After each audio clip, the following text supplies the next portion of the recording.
My haze down.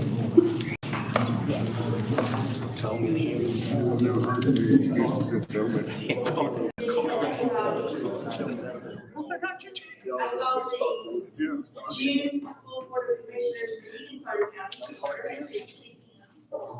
Welcome, and Shannon Winter, will you come forward and go over our emergency egress plans?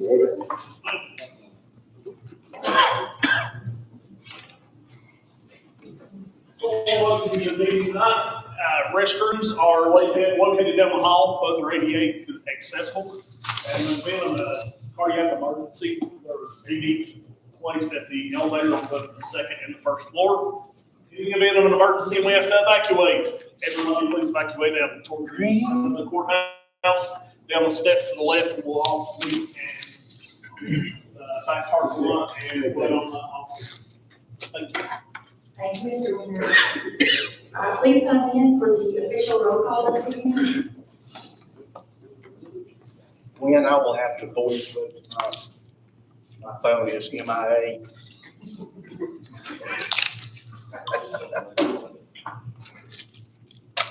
Move right there. Yeah, I did that.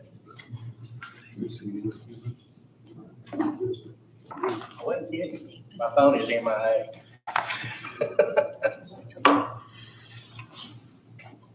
Your bar line. No, Okay, we have 22 present, which is a quorum. still Morse code. Does anyone have additions or deletions from the agenda this evening? Okay, the floor is open for a motion to approve. Make a motion. Hold on. I've got that in there as the, I add that.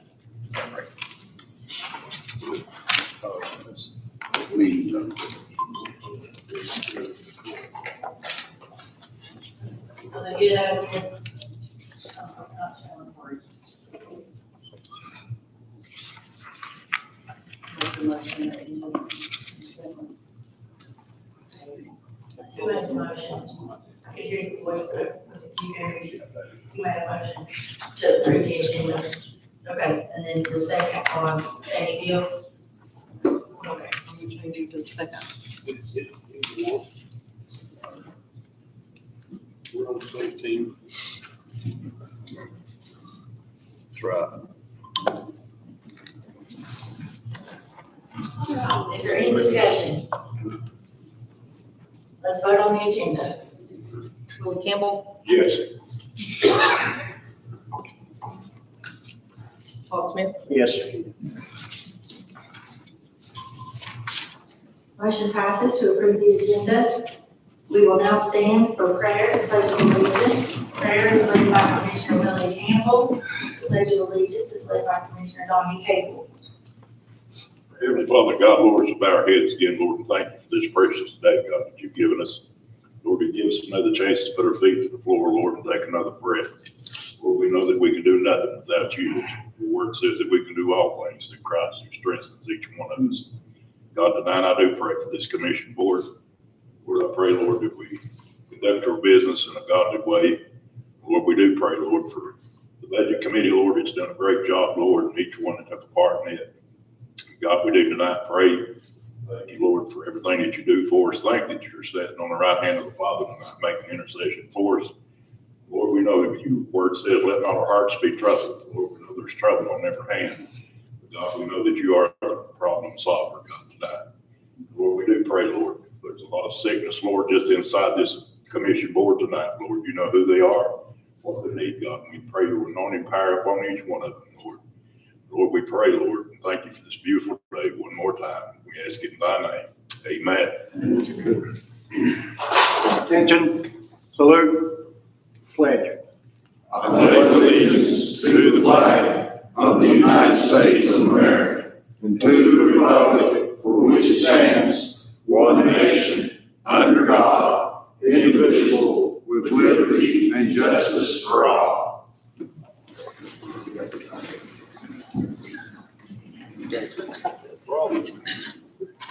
Will our guests please stand at this time to be recognized?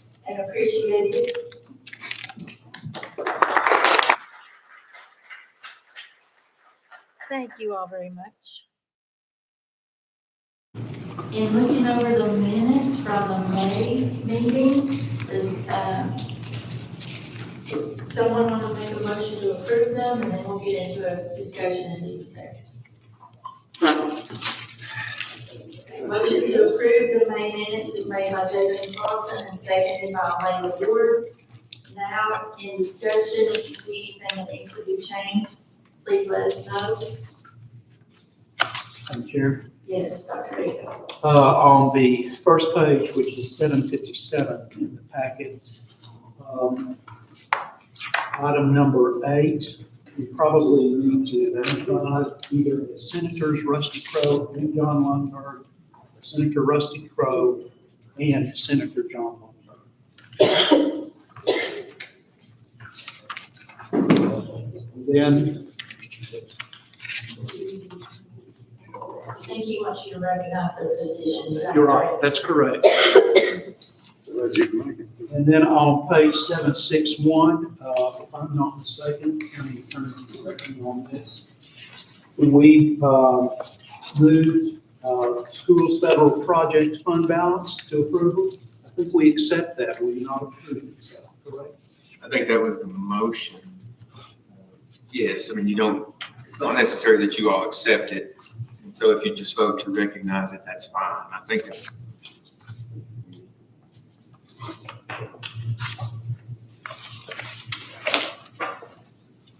Any other Dr. Baker? No, ma'am. Anybody else? Okay, Glenn, I will leave on page 764. In the last sentence that is in bold type, I think that rescind should be the sin, RESCIND.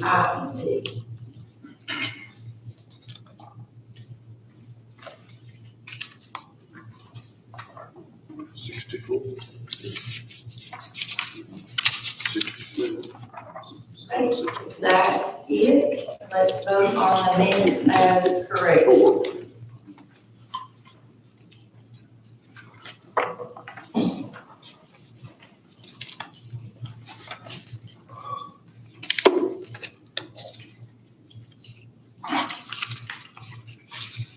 Lord Campbell, Yes. Walter Bell, Yes. The minutes are passed, thank you. Now, if, Randy Booth, our county clerk, will please read the notices of bonds. Lucy Gill, Melissa Elzia, Diana John Carter, Jacqueline Wood, Abigail Gilmore, Kathy E. Thompson, Carrie G. Clark, Cynthia Wood, Jennifer Nash, Patty Field, Taylor Daniel, Linda Scout, Alan Roberts Jr., and Jennifer Nash. She's. Okay, there's a motion to approve by Nancy Brown with a second by Commissioner Leslie Hughes. Is there any discussion needed on these? We're voting to approve the request for notaries and bonds. Lord Campbell, Yes. Walter Smith, Yes.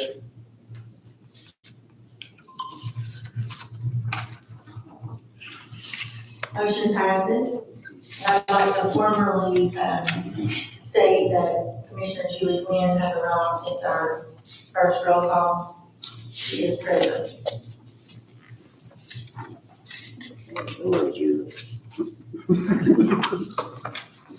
It's time for public comments. If there's anybody here wishing to speak that's not on the agenda, please let us know.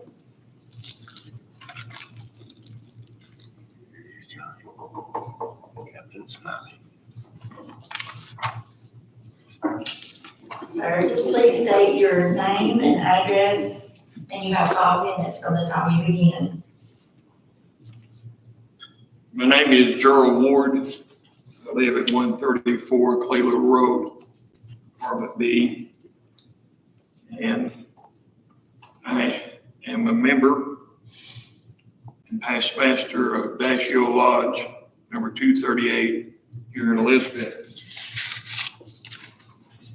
This controversy between the selling of the lodge is a heavy weight on both sides. We met on April the 10th to vote whether to sell or keep the lodge. And it was almost a split decision. So there's no winners in this ball game. The lodge has went to the appended bodies, and they've got to August the 1st to move their stuff out. York Rite is going out of county. The Eastern Star, they'll meet tomorrow night, but probably will fold. And the Shrine's already left. I'd like to mention 3 things and the definitions, and ain't no need to. You're all are very knowledgeable. The stewardship, economical, and the word prudent.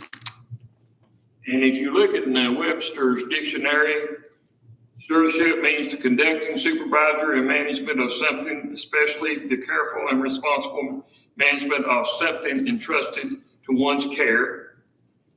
Economical stress, prudent management, lack of wastefulness, and use of things to their best advantage. And the word prudent suggests that exercise of restraint yielded by sound practical wisdom and discretion. Now, the question is, in taking all of these, the lodge appraisal, to my understanding, was $307,000. We don't know. The heads of the lodge has not informed us exactly what their appraisal amount is. Now, you stand corrected. Your all's appraisal was $510,000. At this time, if I had $200,000, I wouldn't buy it. The heat and air is in bad shape. There's 3 units that heats that, and they also not only electrical but gas. The ceilings are falling down, and it's an old building like me, some almost 70 years old, and it needs attention like everything else. And I don't understand why that you don't consider the Herman Robinson building. You particularly will own it, and you're going to have to do something with it later on after the schools are out. And also, to my understanding, the school board may want to trade evenly with the Herman Robinson building with the Duffield Academy. But all this is concerning money. Just because you've got a lot of money, don't need to be throw gas on it and set it afire and burn it up. We would like to retain the building but like I said, and they said they want to downsize and all that. We've got a lot of archives too. So anyway, I just wanted to let you know what's going on. That like I said, if I had $200,000, I'd give it to them and let them fix their problems inside. We couldn't build a building that size for $510,000 today. But and if it was just a freestanding building or a lodge, it'd be different, but we've got other entities that's in there. So I would like for you to reconsider this and check other avenues. Thank you so much. Thank you, Mr. Ward.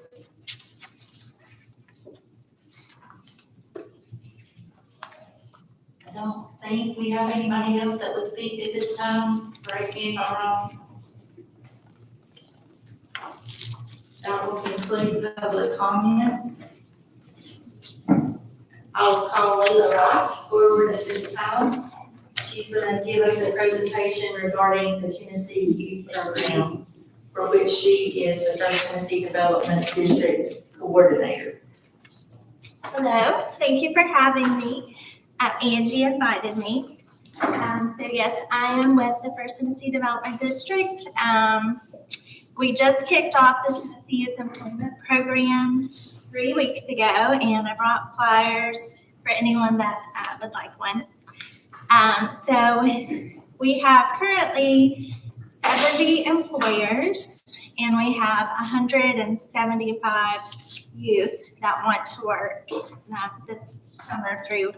It actually lasts a year long, but depending on the funds available, and we've already allocated over half of the funds. But we are taking a waiting list if we have other employers, or if you have a youth 14 to 24 that would like to work this summer. We can reimburse the employers for up to $16 per hour, and then $3,700 cap per participant. So that's about 200 hours at $16 an hour. In Elizabethton, we have TLC, Angie, she's gonna take 5 or 6. Coffee Company, Double C Western Store, the River Dogs. And we have the most interest for youth in Carter County. We have the largest request. A lot of them are 14, 15, which is a little bit harder to place. But then, of course, it's 8 counties, so we cover Johnson County over to Greenville. And anything from the farmhand to retail, we want to offer them a meaningful work experience, so not necessarily something they can find on their own, but something that would offer them something unique. And we hope that the employers may be able to keep some on even after the funds have been exhausted. Of course, you know, with state funding, we're going to be asking them for more money July 1, so we could potentially have more spots available. And again, that's $16 an hour, 3,200 cap. The flyer says 4,000 cap because that's what they started us at, but now they've already taken our money until we can get some more. Did anyone have any questions about the program? Is there a place I could leave these for you just to pick up on the way out if someone? You'll leave them right there on the podium. Okay. They can get them during break. All right. Thanks so much for your time. Thank you, Ms. Layla. Ms. Carolyn Watson, the finance director, do you have anything to report this evening? Your financial reports are in your packet. Also, I hope we caught everybody that didn't get their budget copy last week. If we missed you, please let us know. We have a couple more, so that makes me think I may have missed somebody. If you have any questions about that, feel free to email me or call me. Any questions? Mayor Patty Whitby. Thank you. Okay, communications director, Mark Rollins.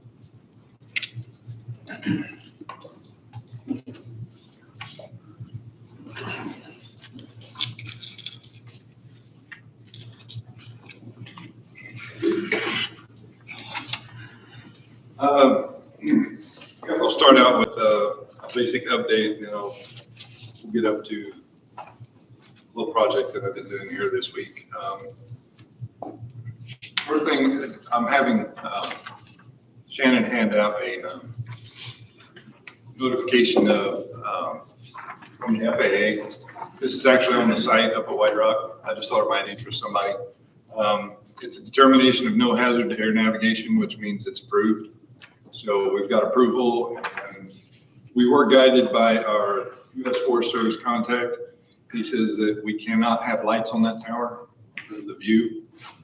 And they were concerned about that, and we checked and he said as long as the tower's under 200 feet, we're good to go. We don't have to have lighting on it. So that also saves us quite a bit of money. $8,000. Saves quite a bit.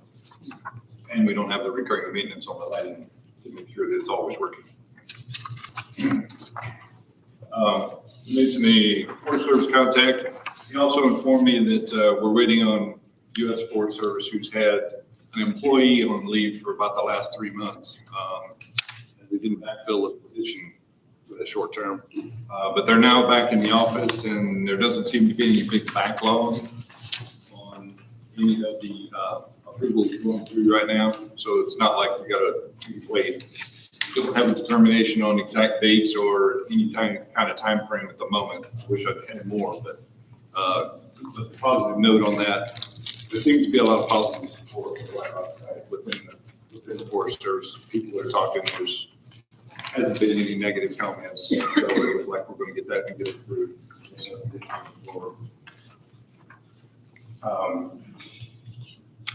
And on that project, I did have a meeting with the Avery County contact, who's been working with Bobby Canyon on our site. They've got all their new installations done. They had a new radio system put in over in their county, and they've had some legal things that they've been working out with all that system and got that all out of the way. Now that they've got that out of the way, he's ready to get that ball rolling. So we're going to be signing on, have the agreement put through, and Attorney Hartman has already informed of that. He's got that agreement. So we're waiting on them to just get it signed. I spoke with the Motorola engineer. He sent an update over on the tower on behalf of us so that we could get that, make sure that it was lighted or not lighted. So the original proposal went through at 220 feet and they're going to require lighting. So he actually sent an update to the FAA and said, well, what if we go down to this height? So we put the 180-foot tower in and there's no lighting required, like I was saying earlier.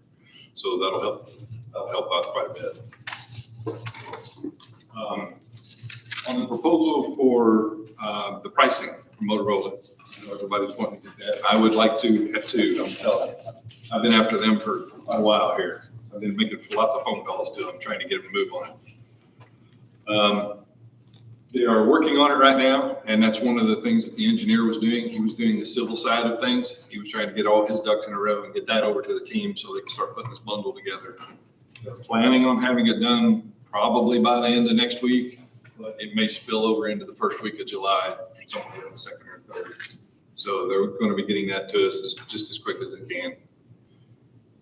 So I'm actually waiting on that right now.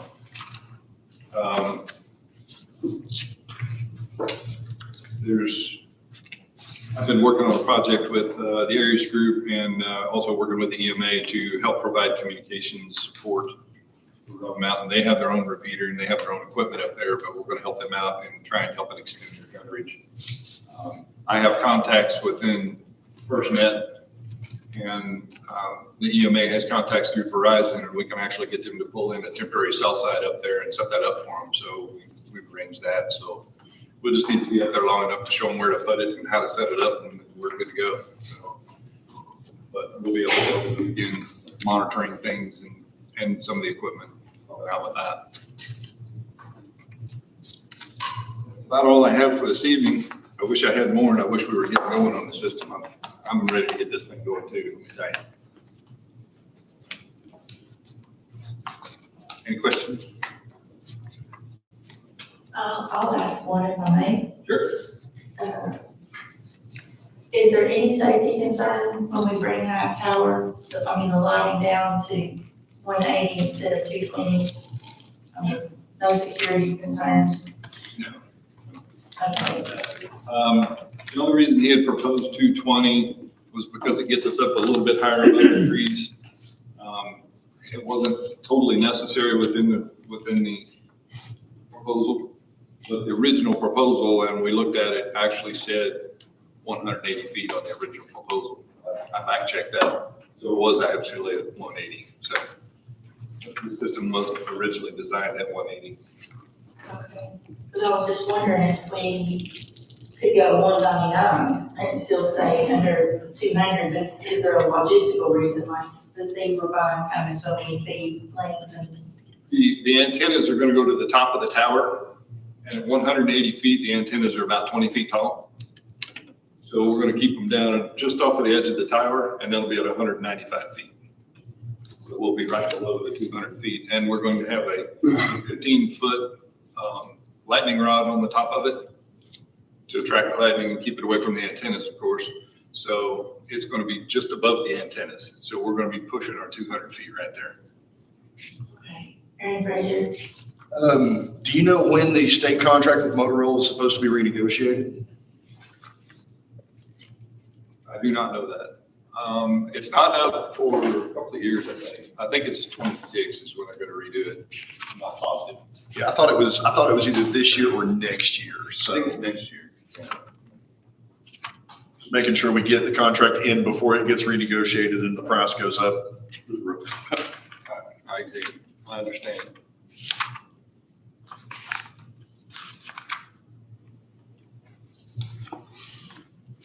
That's it. Thank you. Mr. Robbins, we appreciate it. Thank you. Dr. Bobby Coe, Chairman of the Budget Committee, you are up, sir.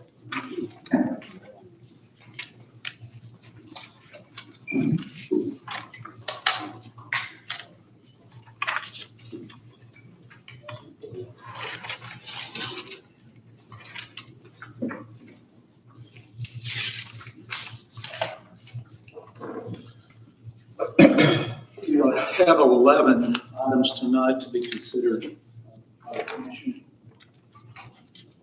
Let me also call your attention, about your packet. The amendments were a little blurred. Couldn't make mine out, maybe I just got a bad copy, but you'll also find in the packet the minute for the budget committee, as well as the schedule for each of those amendments. So if you want to refer to the budget amendment items, I would suggest that you look at those that the budget committee provided, and those should be in the packet. It'll be a little bit easier to follow and see.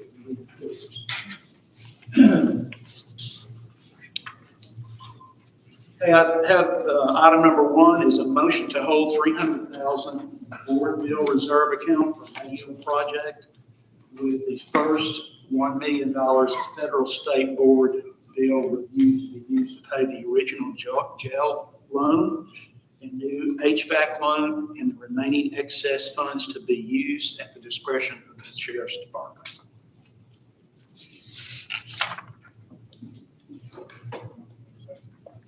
Any discussion on that?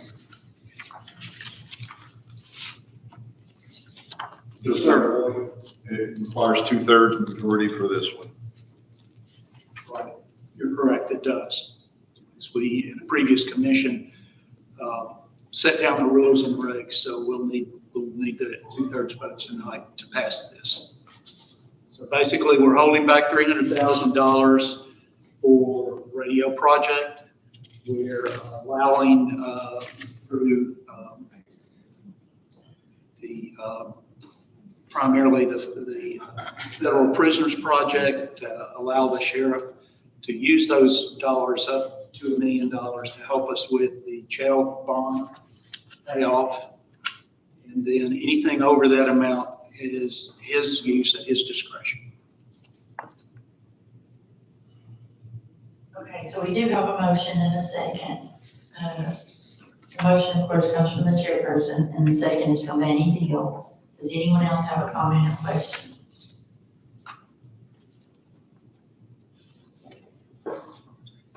Okay, let's vote on item number 1. Bill Campbell, Yes. Todd Smith, Yes.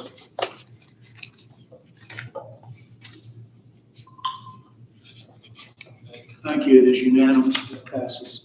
Item number 2 is a motion to approve budget amendment 101-12, items 1 through 25 in the amount of $615,767.42. Nothing coming from the reserve fund, one-time fund balance. Read those items if you would like, but as I said, they are pretty much self-descriptive. In General Fund 101 budget amendments. Okay, A second was made by Aaron Frazier. The floor is open for discussion.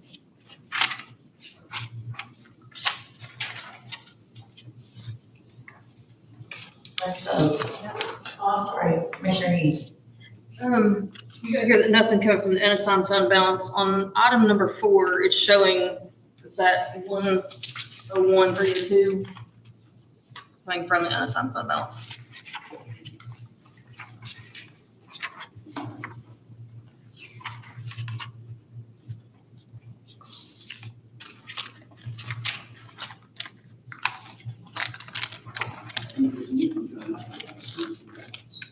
That one's actually a transfer. It's technically coming out of fund balance because that's the flow of cash, but we're not taking anything in excess out of fund balance and Okay. putting it towards.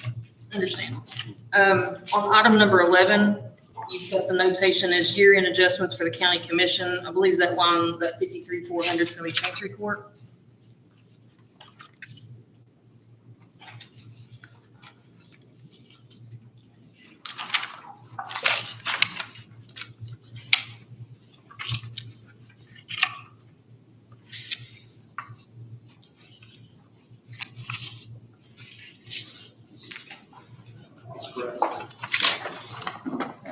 It should be Chancery Court, not County Commission.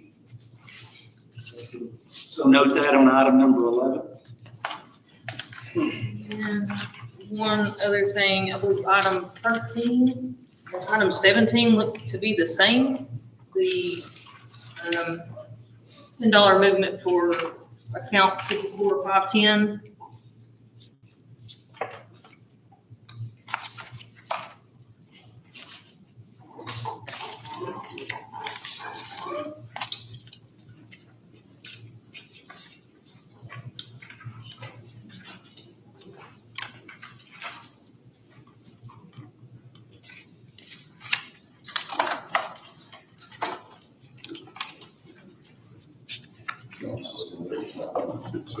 Yeah, that was the second one that needed to be done. So item number, These were done at some of these were done at different times and different meetings, so that was an additional one that needed to be done. Okay. other questions?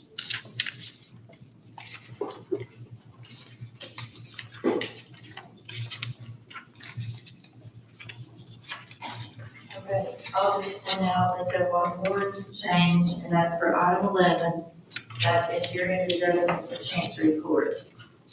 If there's no other comments, we will vote on this motion with 25 items.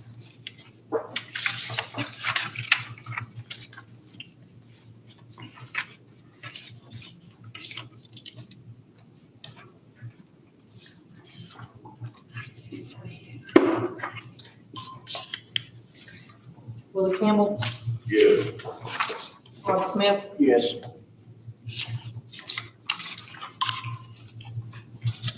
All right, thank you.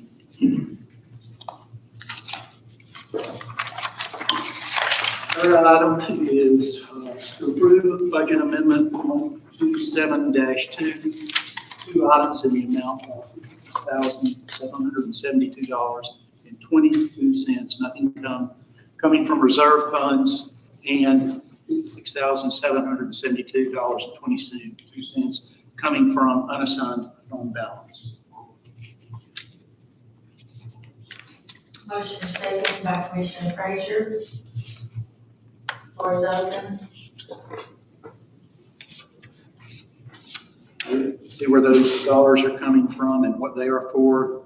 First item is to use the ARP funds to upgrade equipment in the trustee's office, the software and office equipment in the amount of $24,000.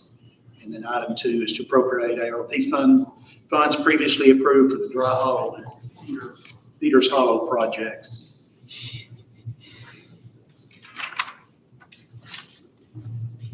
Everybody's good with that, understand? Okay, let's vote. Willie Campbell, Yes. Rod Smith, Yes. All ayes, thank you. It is unanimous. Fourth item is to approve budget amendment 1-7, items 1 through 2 in the amount of $1,317,500 with nothing coming from reserve funds or unassigned fund balance. That is the highway public works fund number 131. Second made by Aaron Frazier. You may discuss. Let's vote. Will Campbell, Yes. Bob Smith, Yes. Okay, that is unanimous. Thank you.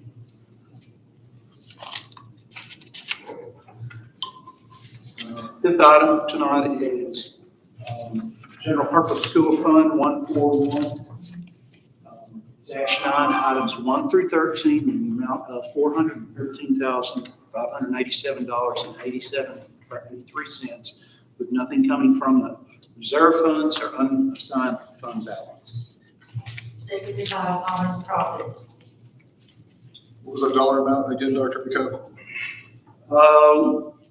That was $413,587.83 with nothing from reserve or unassigned fund balance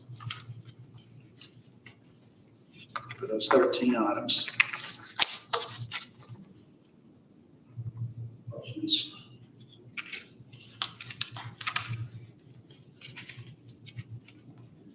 Commissioner Frazier, do you need another moment? It looked like you were confused. Okay. Oh, no.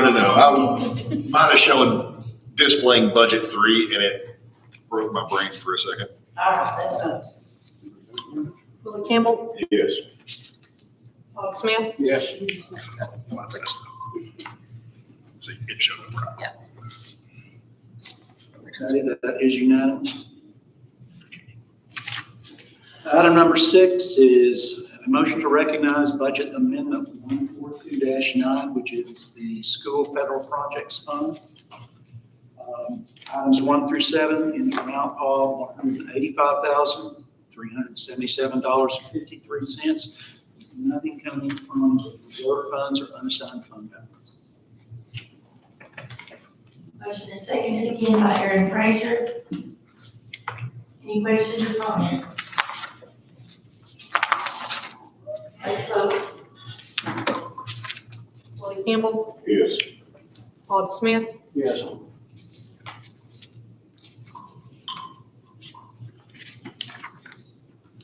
That is unanimous, thank you. The next item is the food service fund number 143-4. There's one item in this amendment in the amount of $1,500 with nothing coming from reserve funds or unassigned fund. Motion is seconded by Vice Chair Kelly Collins. Any questions? Please vote. Will Campbell, Yes. Bob Smith, Yes.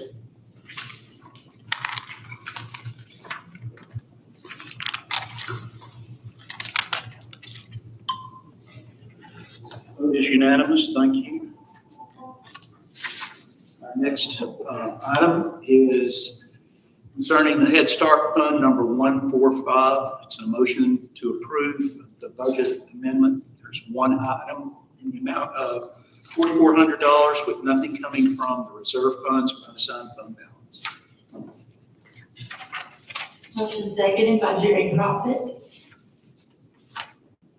Let's vote. Will Campbell, Yes.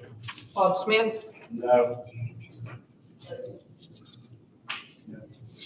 No.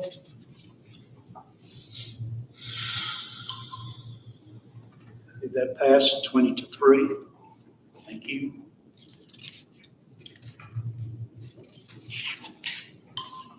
Item number 9 on the list, motion to approve the animal shelter monetary donations in the amount of $2,260.00. seconded by Lisa Childress. Let's vote. Willie Campbell, Yes. Todd Smith, Yes. Unanimous, thank you. Item number 10 is to approve the animal shelter non-monetary donations totaling $870. No cents. Motion is seconded by Lisa Childress. Let's vote. Willie Campbell, Yes. Todd Smith, Yes.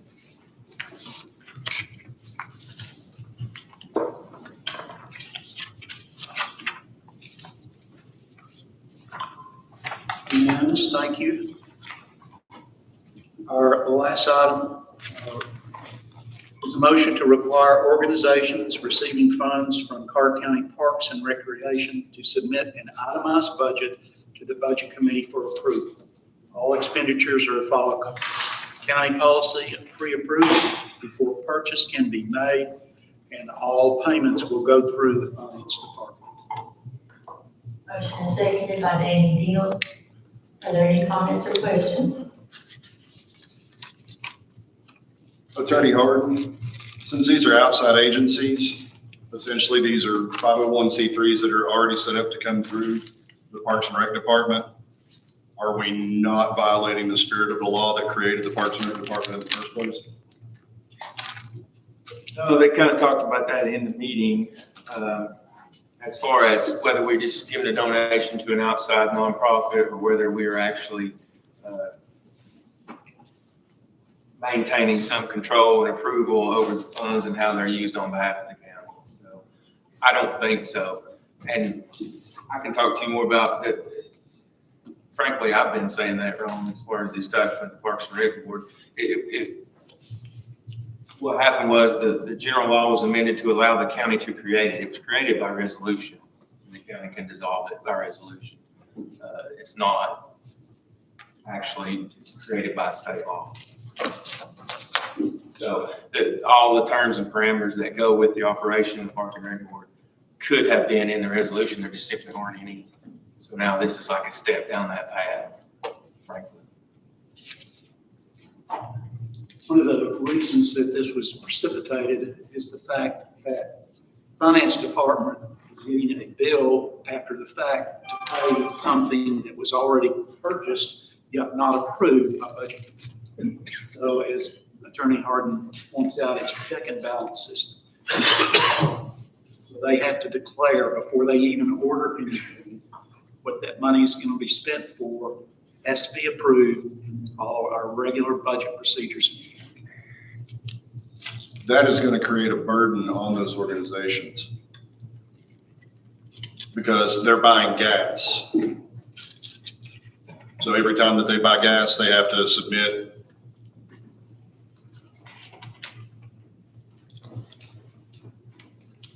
Mr. Chairman, it couldn't be too big of a burden because they went and signed and obligated the county on contracts, not knowing by the Finance Department. Secondly, it has never been approved by the full commission. We have no outside entity that has that authority. The commission is the last vote and the only one that can obligate money. Is that not correct, County Attorney? Yes, sir, that's correct. I mean, I certainly can see the point about, things like purchasing gas for a lawnmower or something. I mean, it talks about having an itemized budget and maybe there's, some allowance for that kind of thing in the actual budget. I don't know that they would need to come before the budget committee to approve purchasing gas. I don't know, maybe that's the intent. I would see it as more of a, like Mr. Johnson's referring to, committing on contracts and things without the county's approval first, rather than, a small purchase just to operate the equipment that they've already got. That's the way I see it. Maybe I'm looking at it wrong. It's requiring an itemized budget. All expenditures are to follow the county policy of pre-approval. So essentially we're saying we're not going to release the funds to the organization to manage on an annual basis. Every purchase that they make is going to have to go through the Finance Department. Attorney, can I ask one question on clarity for this? And it involves fuel. And they're not set like $500 for the year? Yeah, that's what I was taking, that's what I was taking as the budget, the itemized budget part. I mean, it may be the finance director could explain it better than I'm trying to. Yeah, I mean, if their budget, so if they want to do a PO for mowing for a month or 2 months or something like that, then they go ahead and submit. They don't have to do it every week if it's a weekly mow. Well, they have their budgets laid out for basically to do it for the entire year. You're going to have potentially 7, 8, 9, 10 budget amendments just alone from SORBA and from the River Apes and from Road Mountain Recreation Foundation. Those organizations are all going to be submitting POs for gasoline and to pay mowing services for where it's not feasible for us to buy them a mower. I mean, they would just submit the PO. I mean, it's no different than them submitting a check request to us to pay it.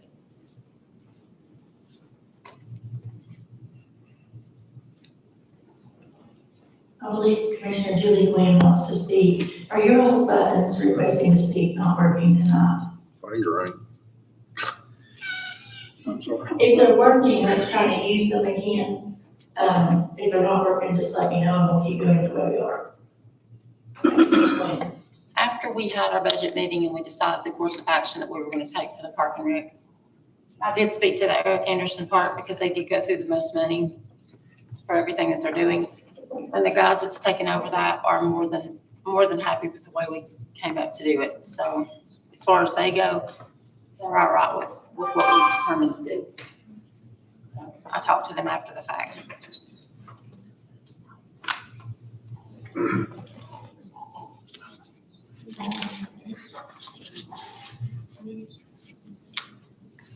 All in, all done? All right, let's go. Lee Campbell, Yes. Todd Smith, Yes.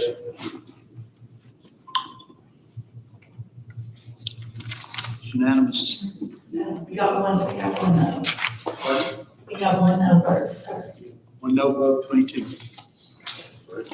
Thank you, Madam Chair. That's budget's presentation.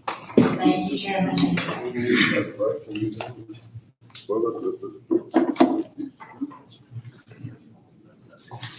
All right, Chairman Johnson Somebody, thank you. for the Financial Management Committee.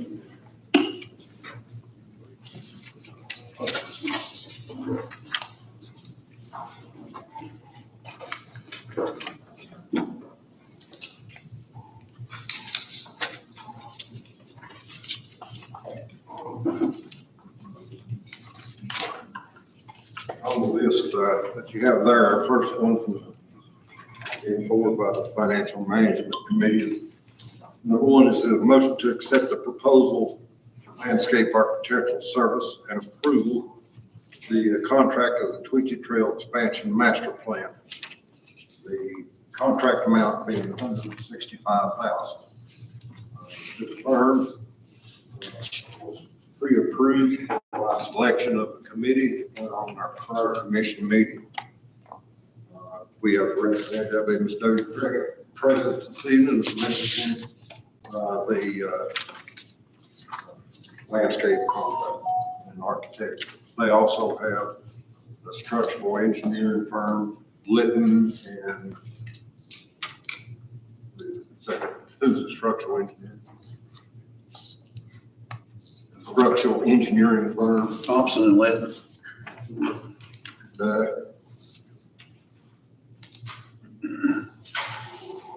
I place that in a motion for acceptance of the contract. Mr. Johnson, well, you can get the motion first, but there's been just a few changes that I want to go over.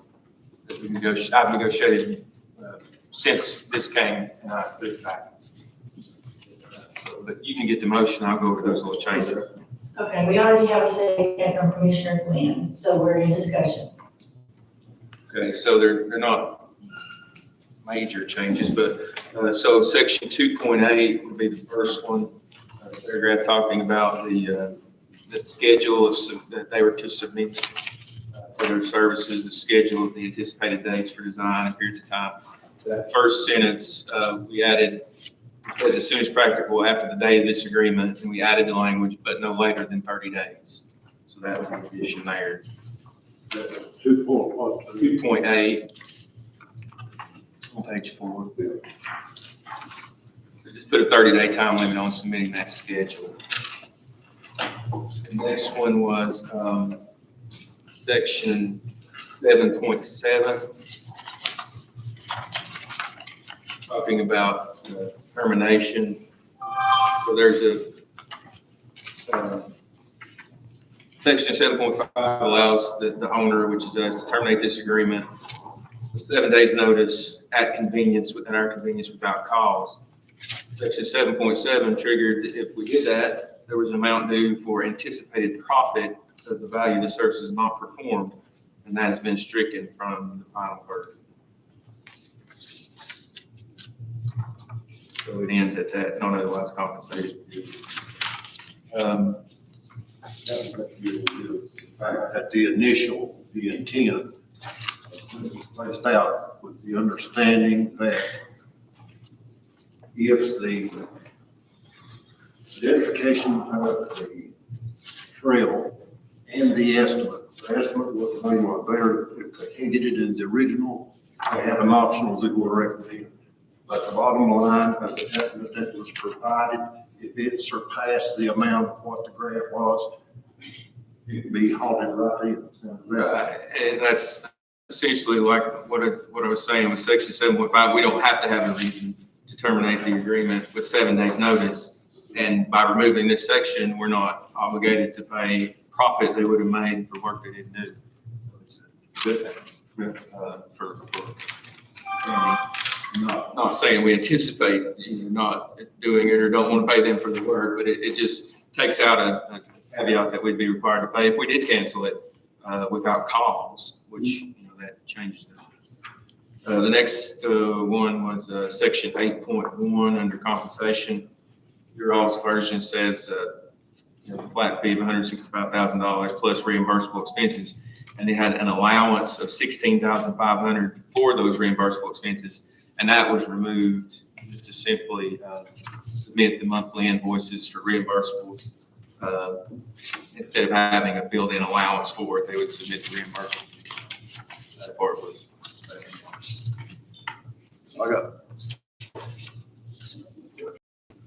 So omitting those reimbursements, that would not put a cap on that.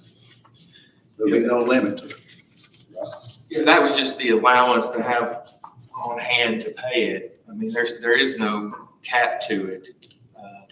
The way it's written, the reimbursables are provided for at 1.15 times. And when they submit them, it wasn't put in there as a cap to how much they would pay. My understanding of it was an allowance already built in that they would be able to claim more often in a different manner than the monthly reimbursable, if that makes sense. Shouldn't we have a cap on that? Honestly? I'm not saying that's a bad idea. That's, what I started from was what was approved in the proposal. And the proposal didn't have a cap. The proposal that Financial Management Committee approved didn't have a cap on reimbursables. And it said they were to be billed at 1.15 times. So that's what I went with. I didn't want to change what the committee had approved. But certainly, this is full commission, and you all can propose something different. But I just left it as what was approved in financial management. That 16.5 allowance just wasn't in the proposal you all approved. Commissioner Cable. I have a question again, like Commissioner Deal did on the reimbursables. With no estimate, with no cap, how do we fund that? 165,000. Right now, we don't have enough funding to cover that. Your minutes. Whose minutes? 159,000. No, we have 159,364 that was recognized on the first of the month. We're gaining 23,000 per month. Today is the 16th. It's not obligated yet, so we meet the window. I understand that. I know how much that is. My question is, then if we cover the cap, 165, how do we cover the reimbursement? Same way that we cover the contract, is by interest. Now, remember, the grant is ours. Oh, I We can- I understand that. If you understand all that, why you asked the question. Well, I'm asking the question because what if the reimbursables are more than what money comes in as interest? I say, we have the full $6.2 million that's already been given to us. We can use it in a minute. We opted and we've been directed by this commission to use the interest only to get the master plan done. So we can use part of the grant for the master plan. If this commission selects to, they can use it. If not, how do you think you're drawing interest off somebody else's money?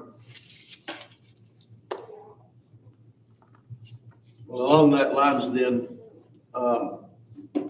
county got 4.1 million, is that correct? No, we got 6.2. One of the items is the city, which is 2.2 goes to the city, is that correct? Yes. On your all's approval. So if it goes to the city, then when can we actually release that funding to the city to continue their project in the watershed? When this commission approves it. You just have to bring a motion to the commission, right? And it's got to pass. Back to the reimbursables, I mean, obviously those aren't known right now, that the gentleman kind of gave a description, but it would be mileage, training costs, those kind of things. You know, I'm happy to ask them, and you know, they would probably agree to put the 16.5 back in there, but I didn't read that as being a cap. My thought was they would submit the reimbursables each month, and you can see what they are and where they're going. And you know, at that point, we have essentially a 7-day cancellation clause. But it's up to you all. I don't know that they would agree to put an absolute cap on the reimbursables because there aren't known. But we could certainly ask. Safe to leave it open-ended like that, you know? Yeah, so it's a monthly submission. I mean, you know. So.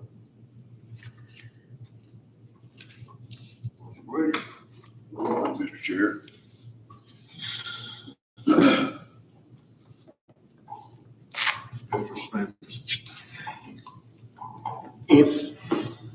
Yeah, I see where everybody's coming from. I think what was originally written into the agreement was a standard 10% overage is what it looks like. 16,500, 10% of $165,000. That's pretty much normal. But we can't guarantee what they may get into. We don't know about yet.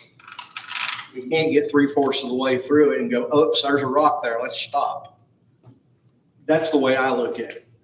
It could very well happen. It's not really an overage at all. I mean, like I said, it's for mileage and printing costs. It's not an overrun of the cost. The cost is a flat fee for the design services, unless we ask, you know, there's a request to propose different things than they're considering. And they kind of went over that. But it's not really an overage on the overall cost. It's just literally reimbursement for direct costs of out-of-pocket costs, like gas and travel, printing costs, that kind of stuff. I mean, that's what it's for. Like I said, I was trying to accomplish, you know, we get a monthly bill for those, so we know as it's going what those kind of costs are versus there's just money set aside that can be claimed at any point because it wasn't set up to be reimbursed with monthly invoices like the rest of it. It's just of it.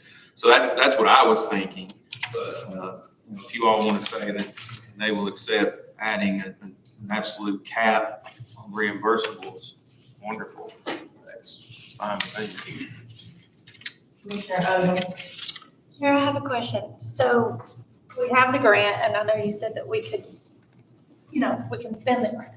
But if we dip into spending the grant, and what if through this we find that there's problems and we can't continue to move forward, we would have to pay back the money from the grant if for some reason this project doesn't work out, correct?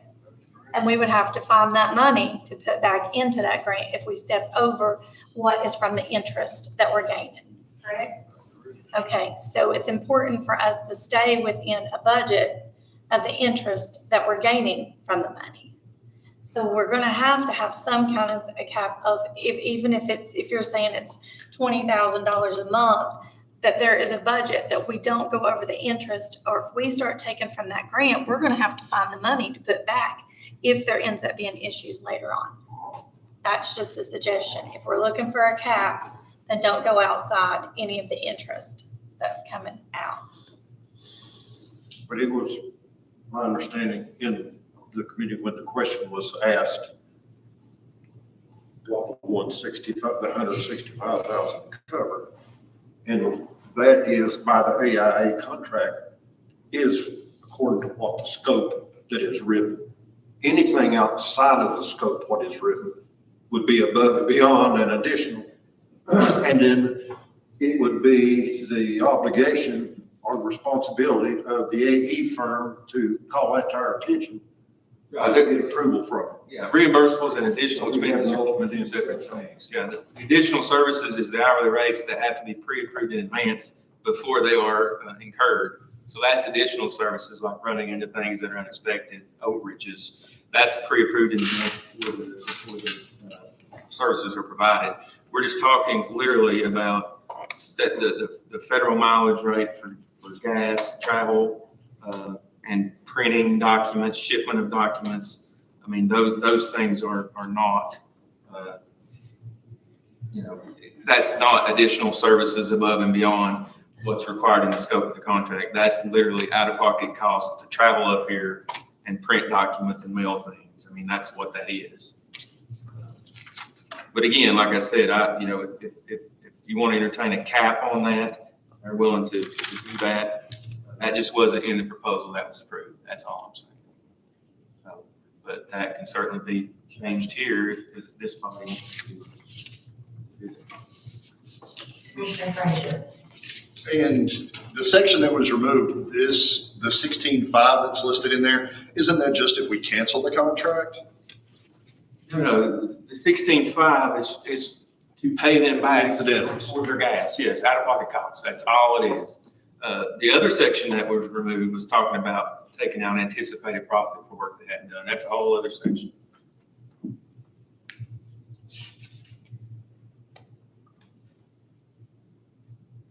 Attorney Harden, had you finished going over with us the changes that you made? No. Okay, will you please continue that. Section 8.4, the last little sentence, they had 1.5% for late invoices, that interest would add to that. I had proposed 1% since that was what coincided with their schedule of fees in Exhibit C, an interest rate of 1%. So I just said, let's make it consistent and do 1%. The final version I got didn't have that filled in, but I think that they were in agreement with the 1%. That's my understanding. This final version got to me about 4 o'clock today. And it left out the percentage there, but I think the indication was they agreed that they would accept the 1%. Like I said, that's just relevant. You don't pay the bill monthly.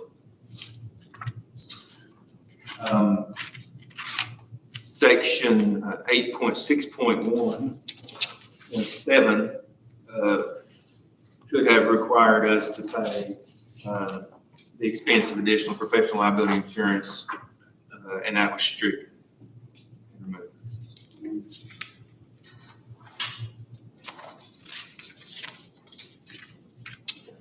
And that's it.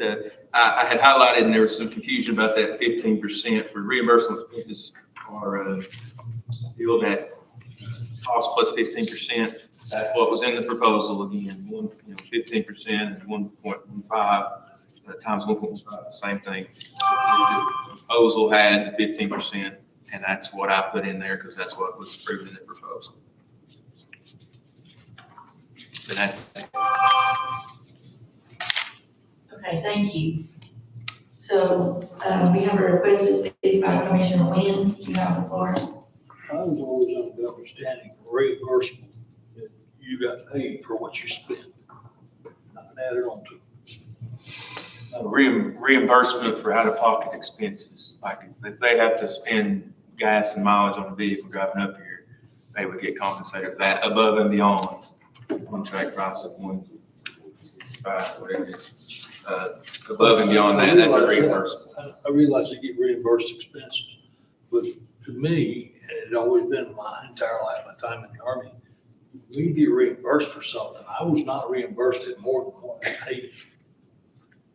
If I paid $1 for something, I was paid $1. Sure. I wasn't paid $1.15. Why are we paying more for reimbursement expenses? Yeah, again, they just put into the contract that specific term, what was approved in committee, and that's what it said, that's what they put in. It ain't up to me to reduce that. If y'all want to negotiate that and we can, they're willing to accept it, that's fine. I don't know that they wouldn't. Like I said, it was just in the proposal and that's what the approved proposal was. So all I did was negotiate other terms that weren't already approved by the committee. The things they wouldn't have known were in there, right? Because the proposal just kind of hit the high spots. So again, if that term is objectionable and the majority want to change that, we can certainly propose it. They call it an administrative fee. That's what it's called. Business, I know that you get administrative fee for grant.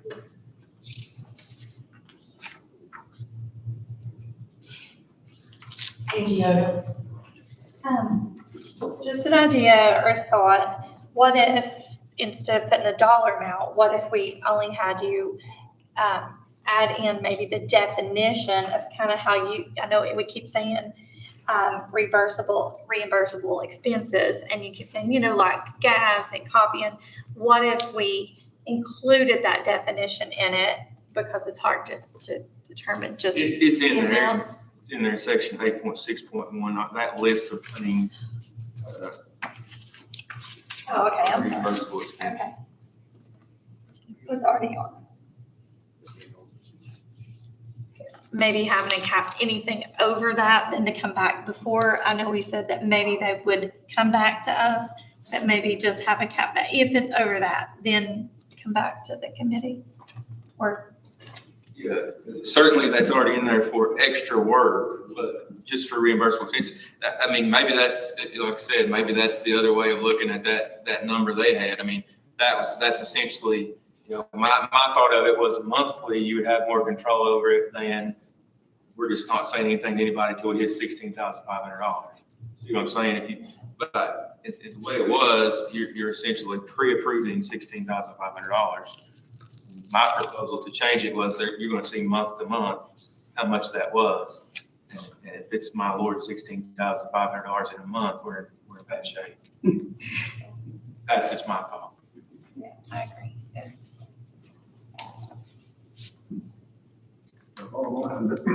It's on the floor with the motion and second. There's nothing for you to say. Swap, we have to send it back to committee with our county attorney and get all that ironed out before it comes back in here. I want it right. I don't want it something out there just halfway. But that has to be on the floor. Josh, everything that you just told us has been pretty much ironed out. That's where we're at right now at this point in time. Every change I went over, and that's how it is in final form right now. But certainly, if there's other proposed changes, that they've been very responsive, and we could certainly get those made or proposed. It would be, another month to get it back, because this wouldn't be a topic to consider at the budget hearing meeting. So it would be another month.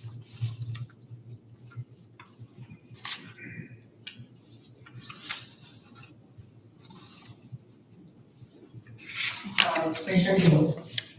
I would like to see it go back to financial management with the revised contract and discuss the possibility of putting a cap on it where we have some kind of control. What you did, I see what you say on monthly but I think we need some kind of cap on it. If that's the only term that we're talking about, I think the gentleman's here and he might have some authority to talk about that tonight. I don't know. He is the president, Mr. Craig is the president of the Landscaping Architectural Service, so they're the primary. Lytton, the civil engineer, they're secondary. If they want to take it, I would be more than happy to ask a representative up here if that's your all's wishes, or whatever you direct.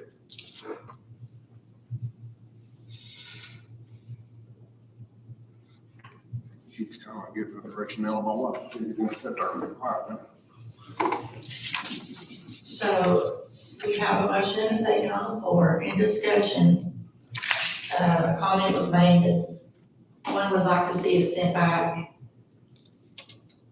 Attorney Harden, from there, would it be up to Chairman Johnson who made the motion to rescind his motion? Yes, I mean, we have a valid motion and second, so if discussion's over, it's either, have an amendment, rescind, or vote.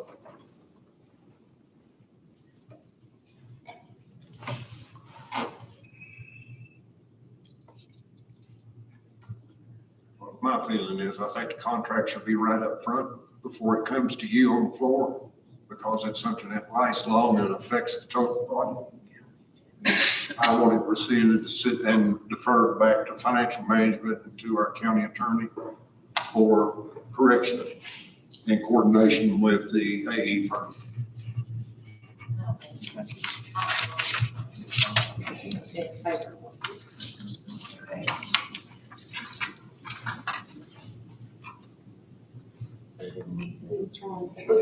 He did rescind his motion. Beg pardon? You did rescind your motion. Yes, ma'am. Another motion in that?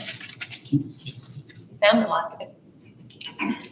Well, as Commissioner Gaylor, I'm sure if I rescinded, that it be sent back to financial management and our county attorney, like I said, and brought up to date and to be coordinated with the landscape architectural service and then brought back before you all.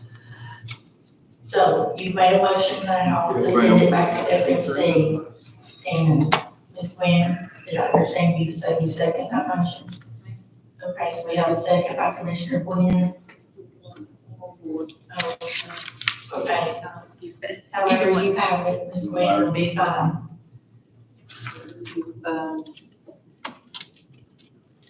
Motion to send. Motion to defer. One is the motion is to drop the motion. I drop the motion, period. Send it. Withdraw. Withdraw. Cut it up, throw it out, burn it out. The main thing is that it be deferred. My motion is to have it deferred back to financial management and to the county attorney. You want this to Johnson make the motion? Yes, please, it should, really should.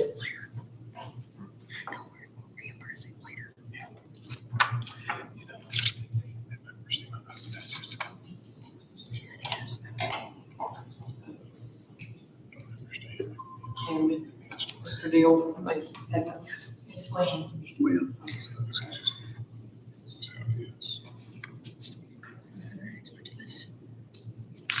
Is there any other discussion?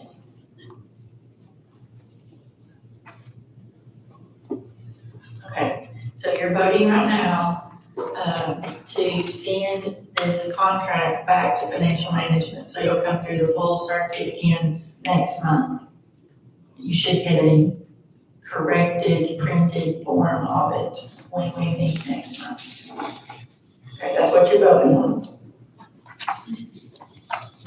Let's do it. Willie Campbell, Yes. Bob Smith, Yes.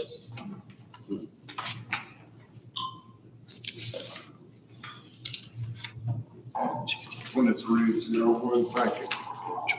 Next item, in your packet also, you will find a resolution, coming before you. That's deal with number 2, a motion for the employee handbook to reflect unused vacation or sick time cannot be used to count toward employees' 10 years of service. Consideration of the resolution amending the language of medical insurance coverage section 6.0 in the Clark County Employee Handbook. Clarify the length of service requirement for the Clark County employees' health insurance may be retained at the expense of the county after retirement. The resolution is written, halfway down is the current retirement status and with the medical insurance. At the bottom of that page is correct. And I believe in essence, overall explanation is you cannot use your vacation time or your other compensatory time to be added on to your service to this county to get you up there to retirement age or that's basically right. Yeah, that's the main point. I went ahead and cleaned up the other little part since we were doing it. It was written at a time when all county employee insurances were paid fully by the county, and that's not the case now. So that small change to the language in that first paragraph, depending on their time they can insert here. You know, the county employees' insurance is not fully paid by the county at this moment for everybody. But anyway, the gist of it was changing that, so no unused accrued pay or other accrued leave, vacation leave, or sick leave could be credited as a year of service for purposes of the insurance. It can still be that way for TCRS, that's up to them, but for purposes of insurance, it cannot be counted. Just as some informational items for it to keep in mind, because very seldom do you ever see such a thing come on your floor. In the duration I've been here, it's only the second time, I think. But you got to remember, anytime you reduce your retirement age and your time of service, if it is below 65 and 20, the county pays a recurring cost of the health insurance. Now, right now it says that we figured it's right at $9,000 a year that you'll pay. And not only that, that means that it has to be in that department head's budget to go along with that. That's where they have to figure it in annually. And it can get quite expensive if you start playing with that. The next thing is too, that makes a big difference is the fact that if you lower the the retirement age, when we go in through our insurance broker and we're looking for another insurance provider or benefits, additional or not, that's one of the spokes of the wheel that can cause it to go up. One of the things you'll notice to our employees, we ask them to get an annual checkup with reinsurance. So maybe we might make 40% out of 240 employees. That drives a percentage of increase on our premiums of our insurance because they don't do it. Now, if you allowed retirement of people or employees here that never had that, well, then the oncoming insurance firms that are trying to come up with insurance costs looks and sees that we are not abiding by that, then the premium goes up. See, we're paying the premium, everybody except I think we got about 40 people, 40 employees that are grandfathered. The remainder of our employees, they pay 10% of the cost of the insurance. We have 90. Comes out of our funds, taxpayers' money. Okay, so that's what you're dealing with when you're playing with retirement ages. Okay, just a reminder, Chairman Johnson has made a motion. Everyone seconded that motion. We are in common discussion, and everyone you would like to speak. This may not have anything to do with this, but it brings to mind that we need to limit the time or the sick leave and whatever toward retirement. Is there a set amount of sick leave or vacation that as an employee of the county hold? Or is that unlimited? In our policy procedure of the county, there is a set limit on all of the compensation forms. Vacation time, comp times, all of it, what the maximum is, and it's up to the department head to oversee that. One of the reasons I was asking, I know in the military, you could only carry up to 90 days in a 3-year period or in a year's period. For instance, when I came out of the Army in '79, I had 91 days of accrued leave. I had to take 31 days of it before I could even consider selling the other back to the military. It would not have counted towards a retirement, but I had to either take it or sell it back. I couldn't carry over that 90 days to another year. Well, I'm curious. And then two, the reason why is the word continuous. That means unbroken. They have nothing to alternate that whatsoever. That's, if it says 25 years, it's 25 years. I got one question. Sick leave, I understand it's already set in place in the handbook. You got to use your sick leave, but you get paid for that. Say if I'm gonna retire at the end of the year and I've got 4 weeks vacation and 80 hours comp time, that will be paid to me. That doesn't go forward to anything. That's what I get. I understand what you're saying about the city insurance. So you covered for that period. Yeah.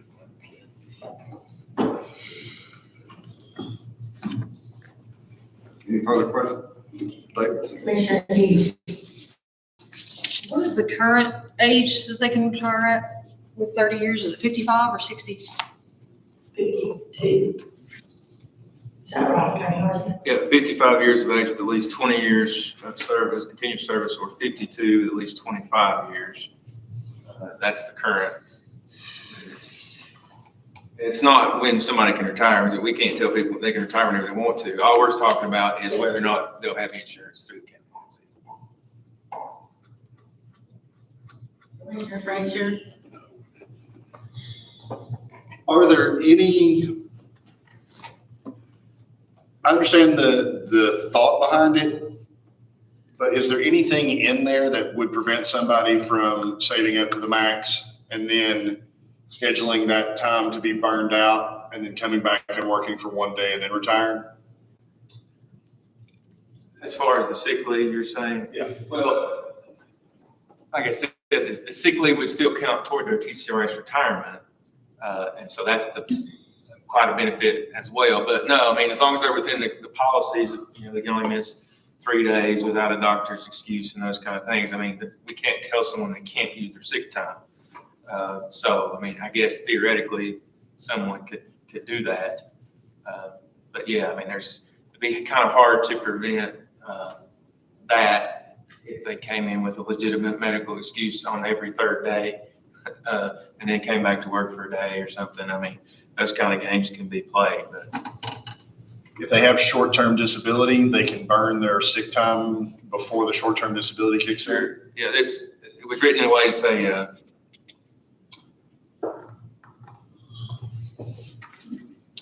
trying to find the exact words. Accrued and unused, right? So it's, if it's accrued leave and it's unused, that doesn't count toward it. But if they're still an employee and they're using it, they're using it. And of course, they still get paid for vacation time and comp time. It's just a sick leave. Well, this says vacation or sick. I wrote, the wording on it was years of continuous service shall not include any accrued and unused leave of any type. What I, in the resolution. Okay, I'm gonna call for the vote on this matter. After we vote on this one, Chairman Johnson, is it okay if we take a break? Knock yourself out. Okay. Sure. I do have, a comment I'd like to make before you get up and leave the room though. Just one comment after this vote is taken. So is there any questions? Does everybody understand what you're voting on right now? All right, let's vote. Willie Campbell, Yes. Todd Smith, Yes.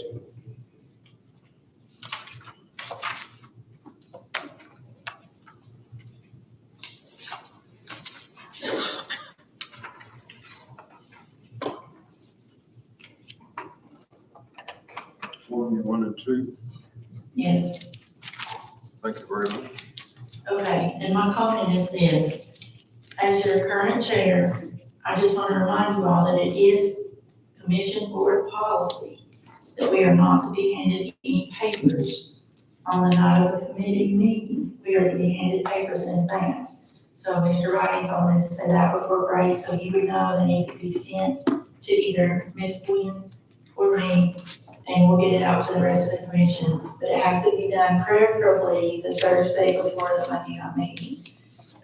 So secondly, I'm gonna ask very sternly that we please not be presented any more contracts, in our packets that are not completely ready for us to vote upon. Okay, I feel very strongly about it, and Chairman Johnson, if you have not withdrew that motion, I was gonna probably do something about it myself. I don't think that's fair to ask us to vote on something that has all these corrections in it on the night that we meet. And that's all I wanna say. You have a 10-minute break. Madam Chair, Yes, sir. there are some cases in your contracts, you can go through financial management, go through our attorneys. But off this floor here, an item is brought up as of great importance. I, myself as a chair, I'm oversight, if that's something that our committee can solve. It's an unforced thing condition that even you yourself don't know, so that's rude to say not to bring the contracts in, it can be adjusted. Well, I don't think that we should receive a contract in our packet and then show up here Monday night and see corrections to it. And there were numerous, it wasn't just one. There were numerous, so I would just, I don't have any power over that, but I would just say I strongly encourage us preventing that from happening again. Anybody else? Want to go back to school. I mean, we don't want to turn in, don't see how you can do it, but what are your wishes? Okay. I was gonna say, I think it's just rough where our attorney didn't get it till 4:00 today. Correct. Because Correct. if they're gonna send it next time, they need to send it to him and look over it. Exactly. And we had another situation that happened this month, and I think our mayor and the other county mayors are taking care of that. It's just not okay to send us contracts at the last minute, that's all I'll say. Okay, thank you.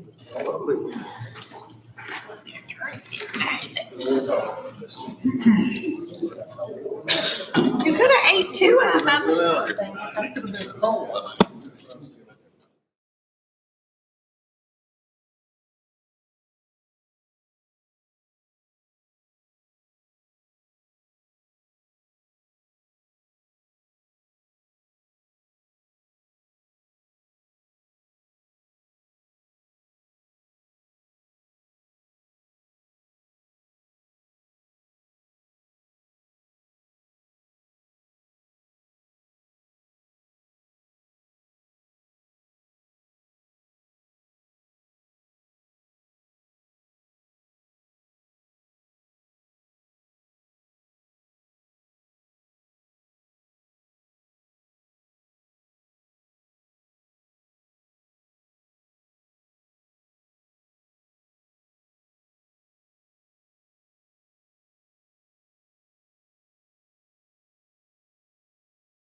Let's go. They ain't got them in there yet. They never.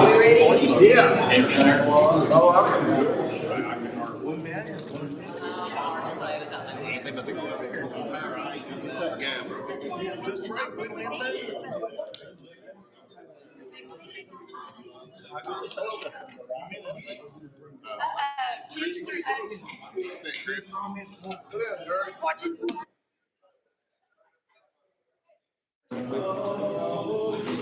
Judge Judy. She had her, yeah, said that it seems like watching Judge Judy.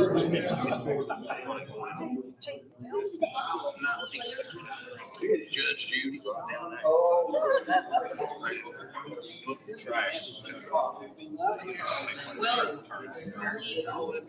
Okay, let's come back over, please. Next item is number 3. I'm placing a motion to move $685,000 from the Workforce Development Reserve Fund to the Capital Project Reserve account. This $685,000 that was in the reserve fund was set aside because we still were owners of the property, and since then, the state has come in and we have a contract agreement with them. So that fund needs to be moved and placed into an operational reserve account, and it is selected for the capital project. Any questions?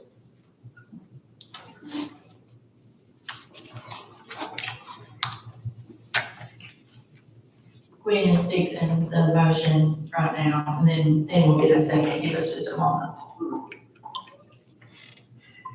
Your second. Yes, Jerry Prophet seconded it. He needed his name on the board tonight. He just said he good. All right, what questions or comments do you have about motion 3? All right, let's vote on it. Billy Campbell, Yes. Paul Smith, Yes.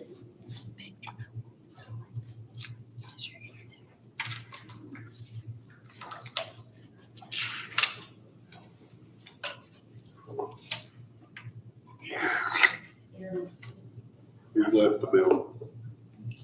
Aaron Lane.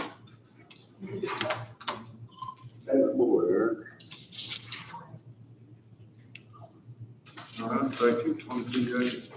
The next motion is to accept the financial policy and procedure manual to include the revisions made to the capital asset and inventory management policy. This is an item that was recognized by the audit, the state audit group that we were deficient in for years in this county. All the department heads inventoried their products, their assets, and normally turned over to each other on election days if you were removed from office. Hadn't been done in this county in 5 years. So we're back to reinvent the wheel and to set down how that the inventories are to be performed. So we had to write the policy and procedure, giving guidance to department heads, including the school board, the school system, on how to account for inventory management because of depreciation. More money has been sent. We also, you noticed in your packet, anytime that items are being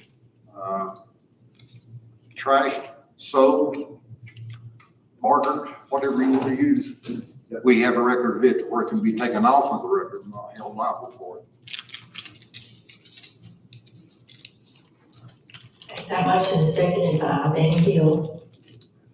Time for questions. One other thing I want to mention too, keep in mind, this is the Bible, Operation Bible for the whole Total County. Every department we fund comes under the policies and procedures manual. So that's how important. It's close to 120 pages of it. Some of it I'm boring, but some of it is very interesting to know how your departments operate on such things as purchasing, contracts, bids, personnel item, insurance. Commissioner Hayes. Just a question, and this may just need to be a correction, because I know that our budget needs to be finished in June. That's the goal. On page 49, it's got the budget committee, number 6. Budget committee shall review and present the recommended budget. And if you go to the end of that, at the July meeting. The next page, number 8, is shall finally adopt a budget in July. But then the calendar, 2 pages later, has it as June. So I just didn't know if that needs to be corrected.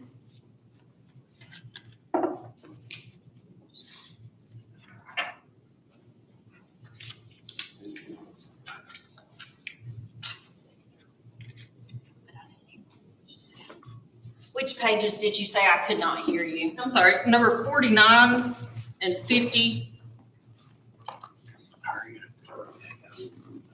Both have it as July. And then 52 has it as kind of the whole overall calendar, and it's in June.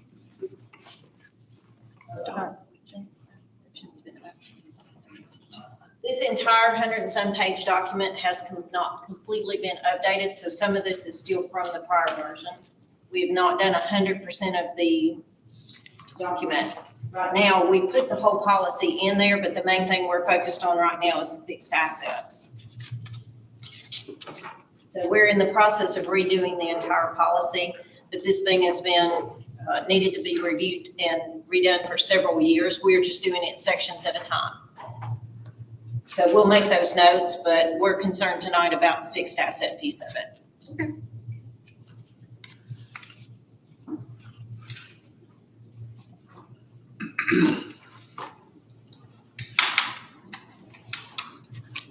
Anybody else have a comment or question? Yes, Vice Chair Collins. So we're only voting on the capital asset inventory management policy of this procedure manual. Yes, yeah, this whole thing is several hundred pages long, so we're just trying to get that piece of it done because that's what we're focused on. We've been in the process of trying to rework this entire thing because it hasn't been redone in several years. And I just so wanted we're to just make sure it was taking sections at a time. There's actual segments in our policy procedure that are constantly changing. Monthly.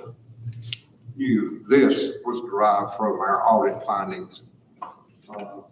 As far as the finance director was tasked with presenting to the financial management, what our staff had to do to get out from underneath the year 22 audit findings.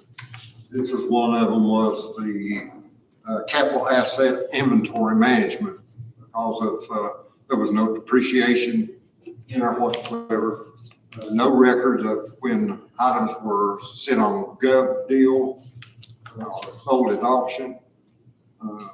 We went to CTAS. They are partnering with us and actually setting up the procedure and making the recommendations for these changes in our policy procedures for the capital asset and inventory management. Okay, let's go.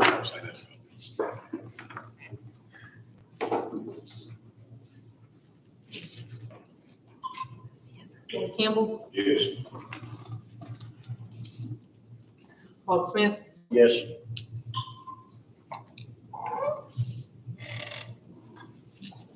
Thank you. Number 5, motion to approve a contract with Spectrum for $1,900 a month. That covers the internet, our IT.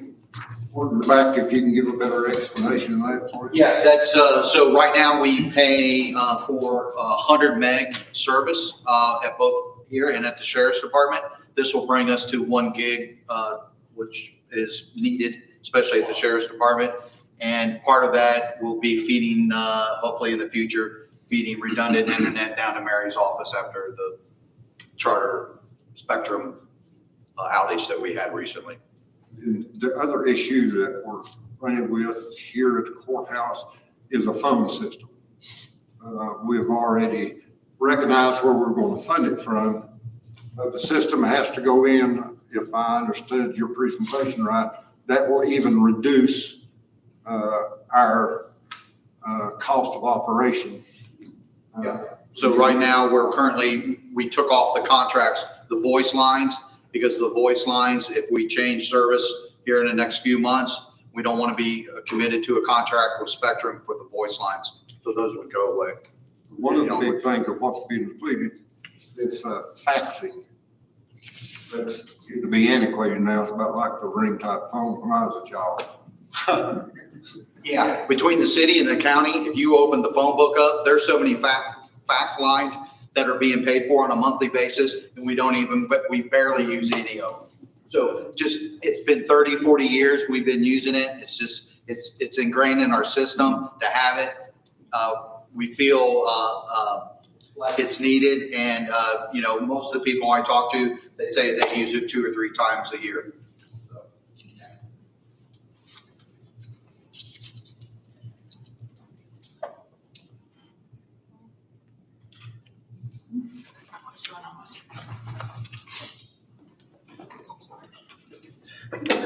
Okay, so motion is made by Chair Johnson. Okay.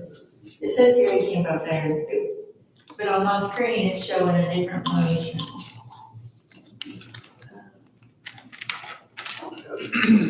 On your own screen, does it say something about the quick development now? So yours is right, mine's wrong. So the lady at the software company told me that you probably have an update. Anybody that's seeing long information on their phones compared to what's up on the screen, because we just did a major update on the software. They said on the individual phones, you just got to run, if you're in the Google Play Store, you got to run updates. And if you're in the Apple Store, you have to run updates. We'll get yours updated. Okay, thank you. Okay, so we're on motion number 5 under financial management to approve the contract with Spectrum for $1,900 a month. We've got a second from Gary Kemp. Anything else that anybody wants to say? We're voting. Billy Campbell, Yes. Todd Smith, Yes.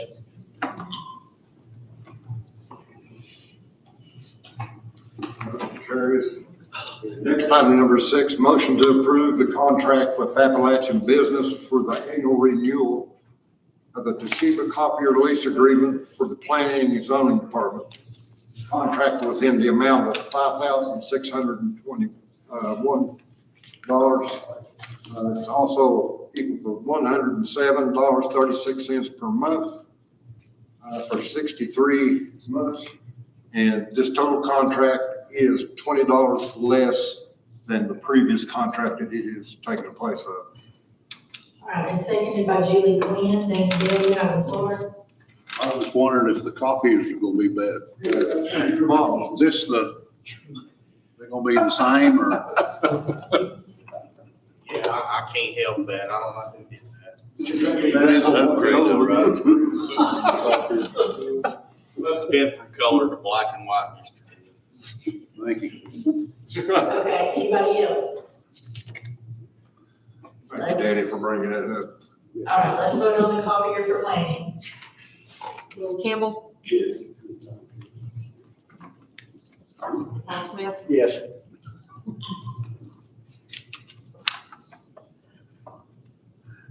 Motion carried. Next item, number 7, is motion to approve our Medcare contract paid for by employees through payroll deduction.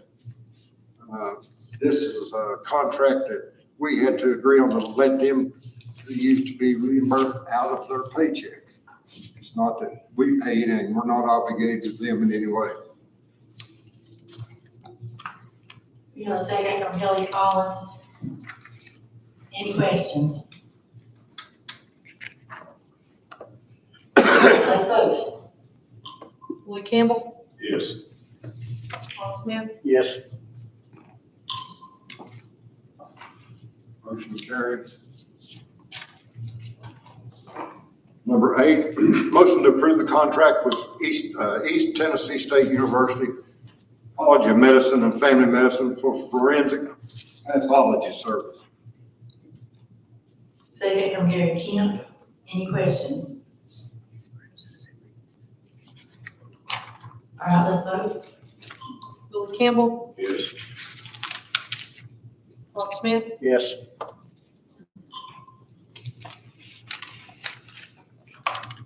Motion carried. Number 9, motion to approve the disposal of surplus property from the animal shelter.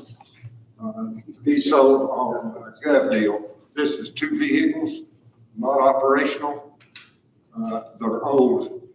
This was just right before they put motors in them.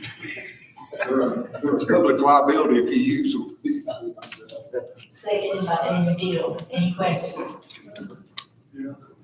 Please vote. Billy Campbell, Yes. Mark Smith, Yes.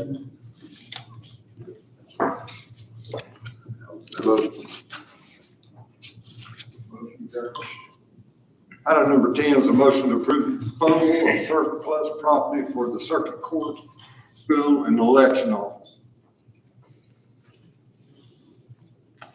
Seconded by Layla Ward. Any questions? Please vote. Billy Campbell, Yes. Mark Smith, Yes.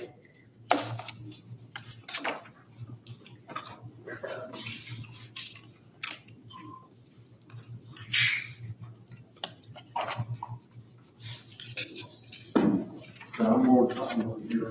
This is not printed on the agenda. We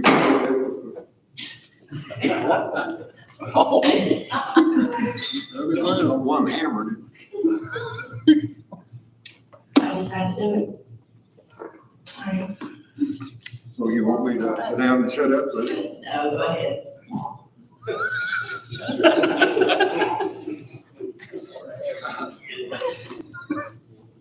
We feel that by clerical error, an item that had passed financial management on a contract was not placed on our cheat sheet or on our agenda. And it is very critical, relating to the previous audit finding on year 22. May the 17th, there was a meeting here with the financial staff and the auditing team with their supervisor, as requested by financial management, to go over their findings and their recommendations and guidance to our financial staff, to lead them to where this item can be corrected, which is very serious. It's 2 years old, been hit twice. With that, asked, the mayor had made contact with Blackburn Children and Giles as recommended by the state comptroller's office. We have a contract from them that they will provide services to come in and to go behind our accountants and finance department to verify that they have been done properly according to what came out of the meeting. That was in the amount of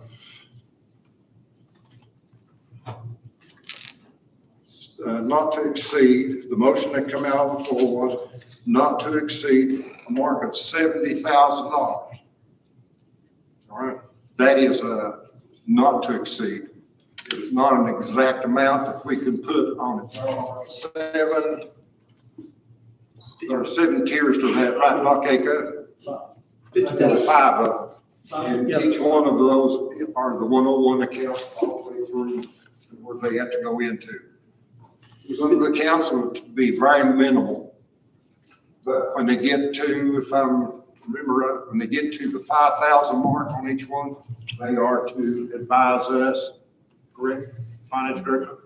They advise us and we give guidance from there on. Chair, I So, thought it was capped at $50,000, not 70.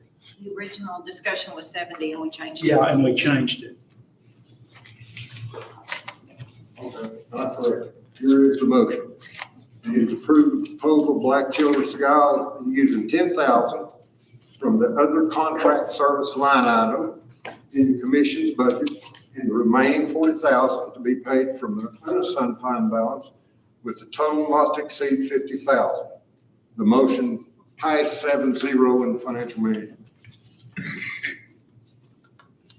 So more or less, the motion would be that we, recommended by the financial manager, we contract with Blackburn Children's Sagao not to exceed $50,000, with $10,000 coming from the contract service line item of the commission budget and remaining $40,000 to be paid from the unassigned fund balance to verify this before installment. Commission, if there's a question, it is in your packet, that the biggest, thickest packet that you received tonight.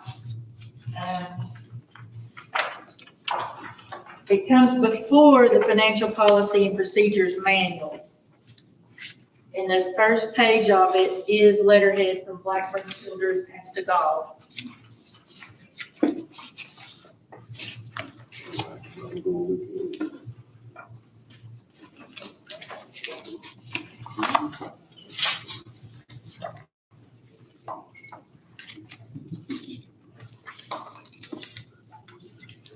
To further elaborate on that, as chair of the commission, I gave approval for $10,000 to come out of unused commission funds to help pay for this service.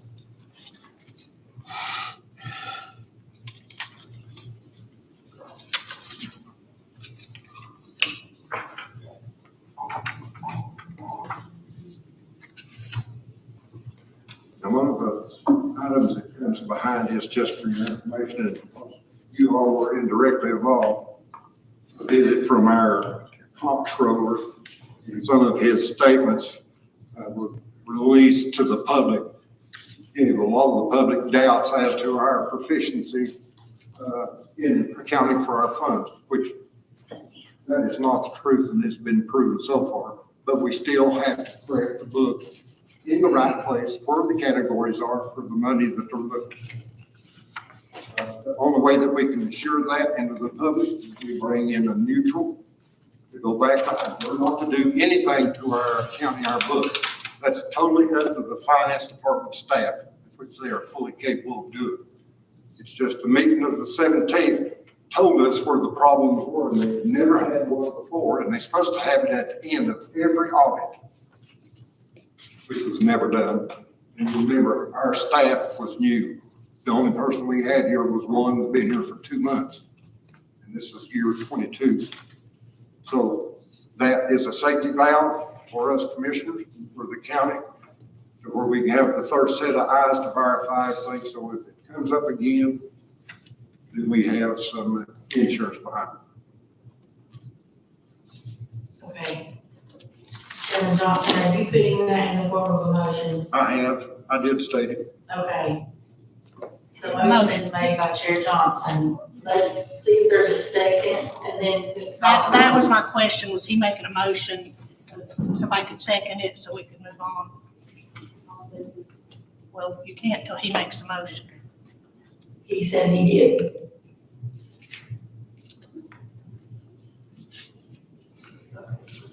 Let's give the clerk's office a moment, since that wasn't on our agenda page, she needs to talk again. What exactly is the motion? I'll show you right. Just stand by and I'll tell you the motion again. You can basically go on page 1-6, top article, starting with a motion proposal of Blackburn Children and Sagao, all the accountability, the numbers, the line items, and the cost follows.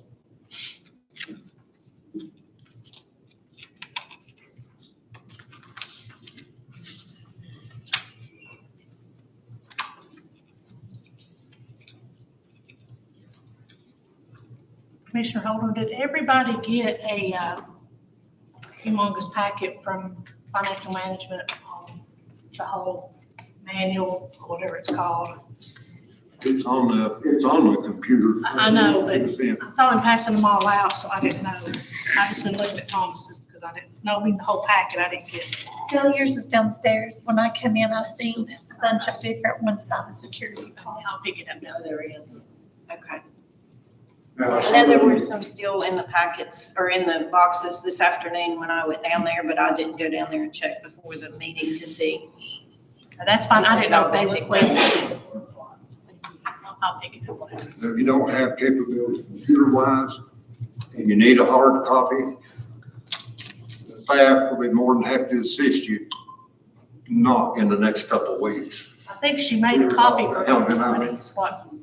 We did. I've got a deputy directors and senior accountants running copying machine, and that's in the middle of, or at the end of our budget period, which is very tasking.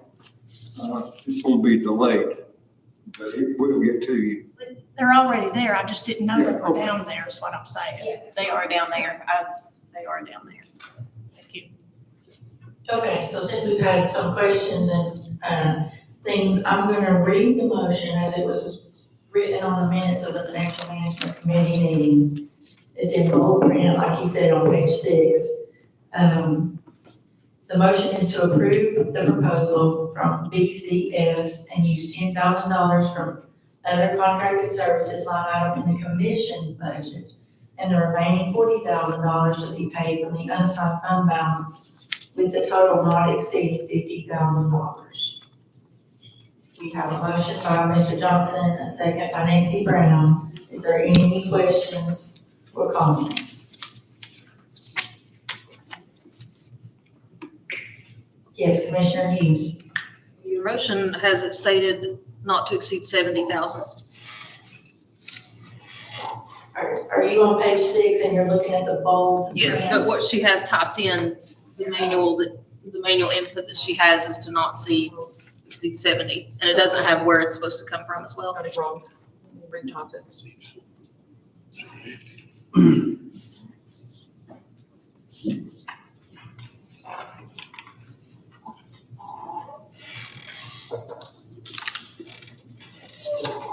Madam Chair, that should be not to exceed 50, not 70.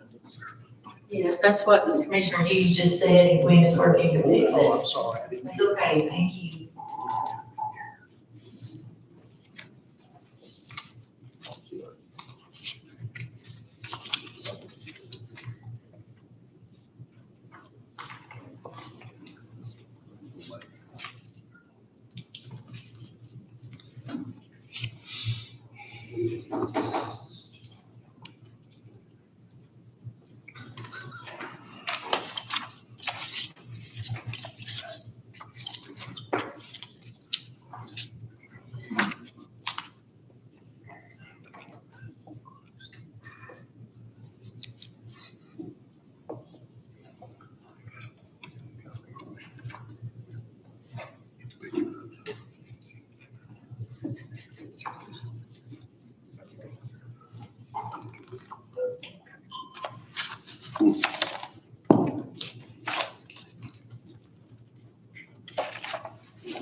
Let me check it out, but I believe it's correct on the screen now.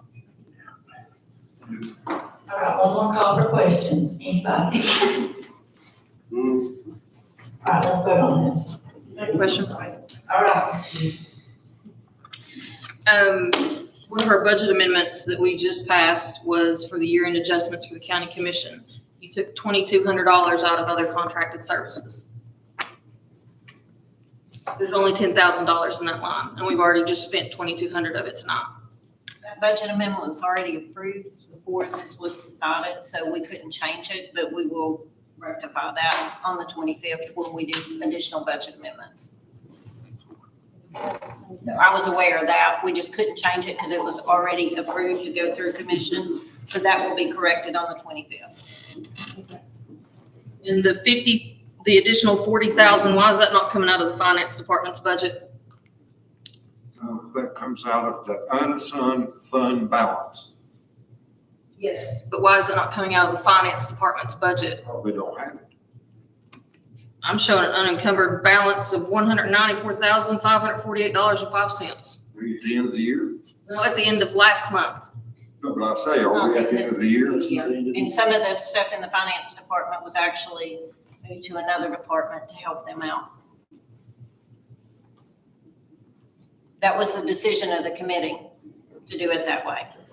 anything that's remaining in the finance department as well as any other department rolls into fund balance at the end of the fiscal year, so therefore it is reimbursed.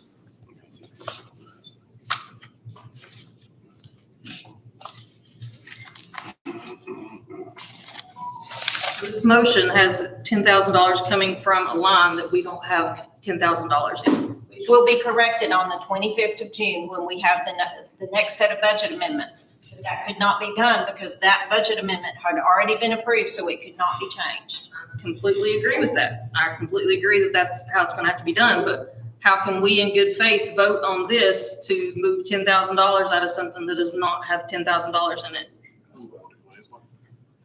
Director Watson, is it possible that our motion tonight be for $7,800 That's fine. and then on the 25th? That was gonna be the next suggestion. If you want to do that, that's fine.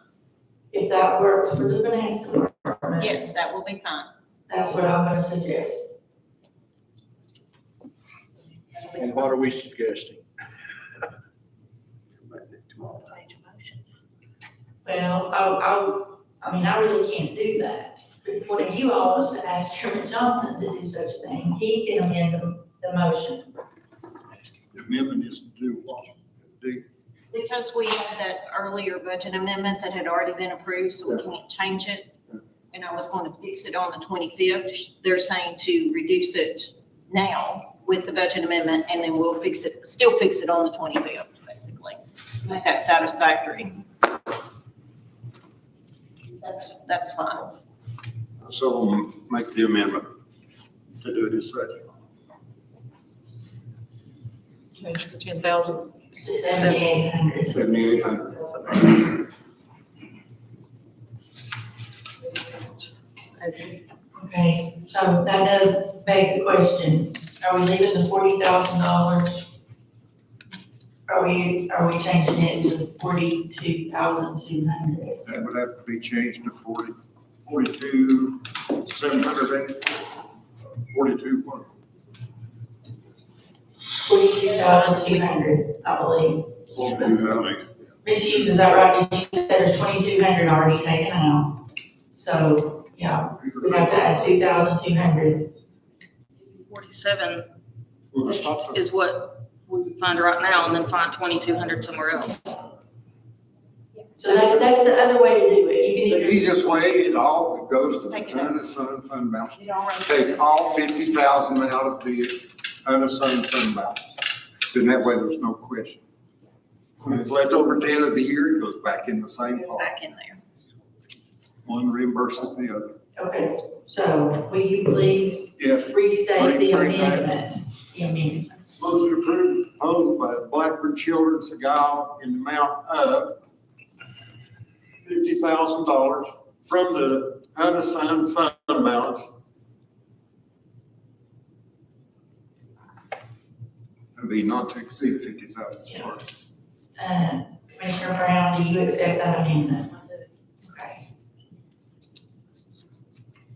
I just am removing the 7,800 other contracted service line items. Yeah. And then what need for it to say in the remaining 40,000? It'll just say 50,000 from unassigned, not to exceed 50,000.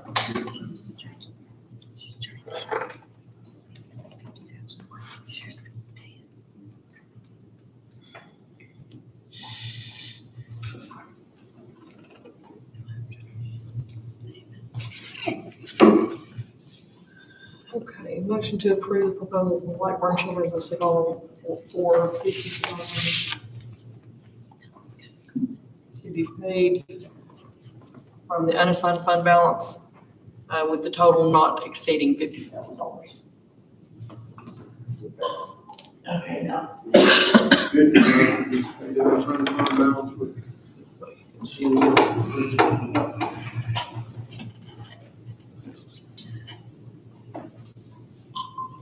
Yes.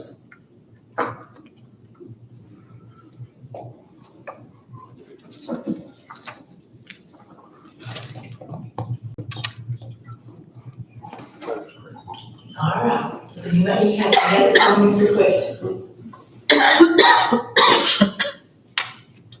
Let's vote.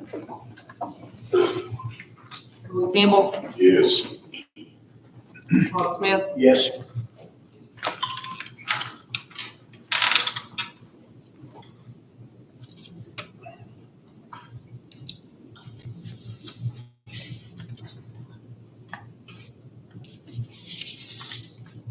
Motion carried. Thank you very much. Thank you, Chairman Johnson. Attorney Harden. All right. As usual, my written report in the minutes that covers the general work of this month. As far as litigation goes, it's still mainly the litter cases, the code violation cases that continue to progress. One case, court appearance this past month, and there's 3 more scheduled to take place the next month, so those are ongoing. The main thing I want to hit, I know we've been here a long time, but just the high points of, I try to do every year from the latest legislative session, the laws that have already taken place or will take place that were passed in this past legislative session that apply to county government. So the most, there's, as you all know, hundreds essentially that are passed every year, but I tried to pick out the most relevant ones for our purposes. Number one was Public Chapter 933, which now says that county legislative bodies shall not adopt a budget for the mayor's office that reduces the amount of budgeted from the previous fiscal year. Personnel, salaries, benefits, office supplies, communication. So essentially, there's a new continuing, essentially a maintenance of effort, the mayor's budget every year, that cannot be reduced beyond last year's funding. Second one is going to conflicts of interest in the commission voting. It's Public Chapter 798. It's effective July 1, after our budget meeting, but it now requires essentially the chair of the commission to ask specifically if any member feels there was a violation of a direct interest in a vote prior to announcing the result before the votes can be revealed. And if such a conflict is brought forward, then that vote is declared void.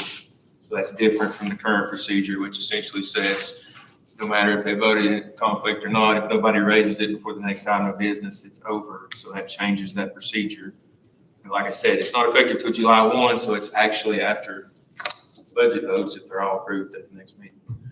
The next one is Public Chapter 997 relative to your all's training. Increase that training from 7 hours to 8 hours annually for those that have to take it. And it encourages, but does not mandate, a $600 per year stipend to commissioners who do the training. Like I said, that's not mandated funding, it's a proposal. And obviously I'll talk about any of these in more depth that you want to, or individually, or I'll send you the information. I'm just trying to hit the high points right now. One for the highway department, fuel purchasing, you no longer have to have competitive bidding for fuel purposes. You can get 3 documented quotes for purchasing diesel fuel in bulk. That's Public Chapter 661. Public Chapter 1052 is effective now, and it amends the law that was enacted the last time about inmates on work release wearing the monitoring bracelets. Now, if those inmates are approved to work off-site and a letter is signed by the sheriff and the judge of the sentencing court, they do not have to wear those monitoring bracelets anymore. That went into effect May 28th. Relative to open meetings, Public Chapter 580 clarifies what I think, at least I already knew, I think everybody already knew. The county mayor is not a member of the county commission for purposes of Open Meetings Act. So a meeting with a commissioner and a mayor, someone else that's not a commission member, is not a violation of the Open Meetings Act. She's not a member of the county legislative body. Public Chapter 1030 says if we knowingly and willfully refuse to comply with the Open Meetings Act, a court can assess attorney fees and costs against the county they would have to pay if that were proven to be a knowing and willful violation. And next month, they'll be coming through, but they approved a new added Kroger grocery stores onto the opioid settlement. There'll be new paperwork and a resolution next month that provides additional opioid settlement funds from Kroger. But anyway, there's others, but that was kind of the high points of what was most relevant. And like I said, anybody wants information from me or to talk about them more in depth, I'm happy to. All of those are either effective right now or start July 1. Just to make that deal.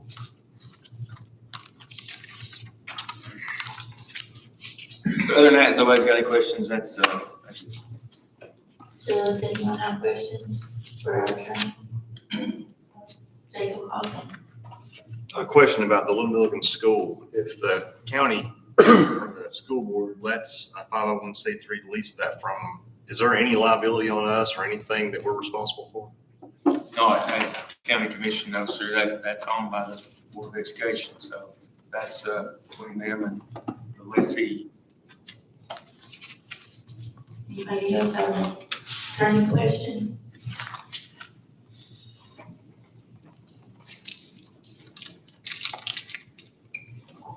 Okay, attorney, I have been asked, and also myself, I guess I'm confused. When we talked about the purchase of the lodge last month, and we asked you to add the contingencies, I believe there were several under the impression that that would come back before this board, before it went into effect.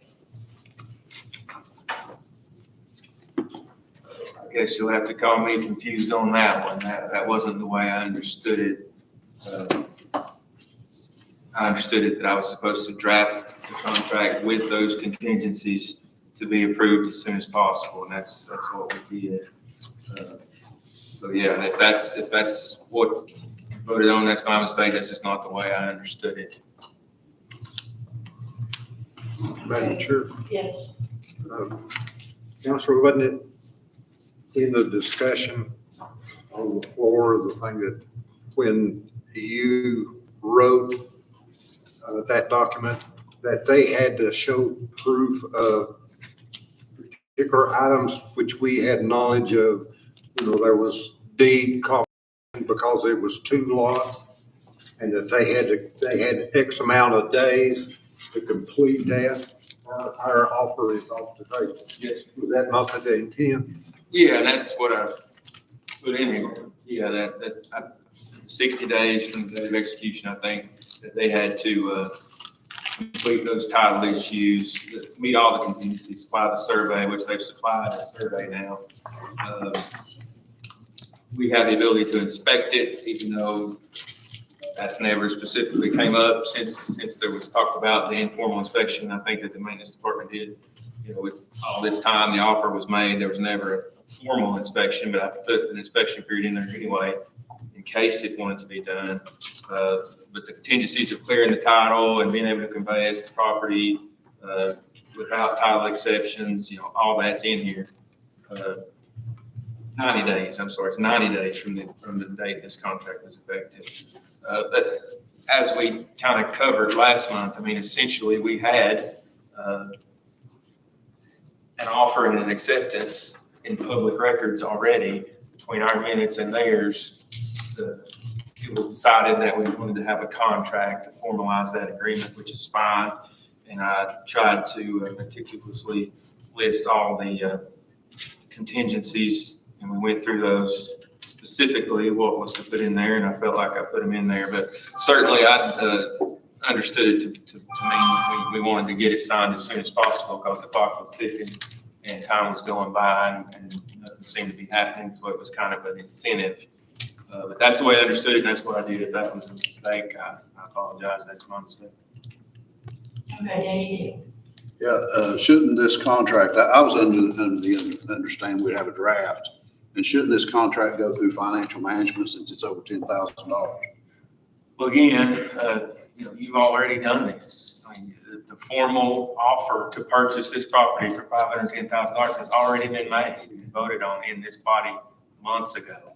This was just the formal contract, but, in my opinion, we were bound by that offer already, and it had been accepted by the lodge. So, I mean. You had an offer on both sides. One couldn't decide yet because it was still items that had to be completed. We put a time frame on before we go, say, take us into 6, 7, and 8 months and still no decision. So we put the 90 days to it. But before the money can be spent, it still has to go through this floor.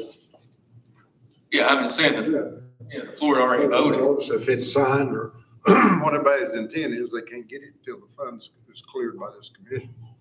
Right, but that's already happened. That's what I mean. That happened in March or sometime. I mean, We committed to funds. Yes, sir. Yeah, you all voted to offer to purchase that building for $510,000, and then they voted to accept that offer. I mean, that happened months So ago. your document is to tell them that they had X amount of days to get all it cleaned up. Yes, sir. It was to actually put some teeth into when's this process going to end that, we've been dragging around for months. And that college news was kind of way to work on how to fix it. So this was getting, in contract form, a bunch of stipulations that weren't put in the motion. Essentially, we almost blindly said, we're going to give you $510,000 for this property, and this is trying to fix that. But again, that vote was made before a title search was requested, before a lot of things happened, and we just kind of almost unanimously said, or whatever it was, we're going to give you $510,000. And since then, all I've done is try to take steps to shore that up and protect us a little bit. That's what this is.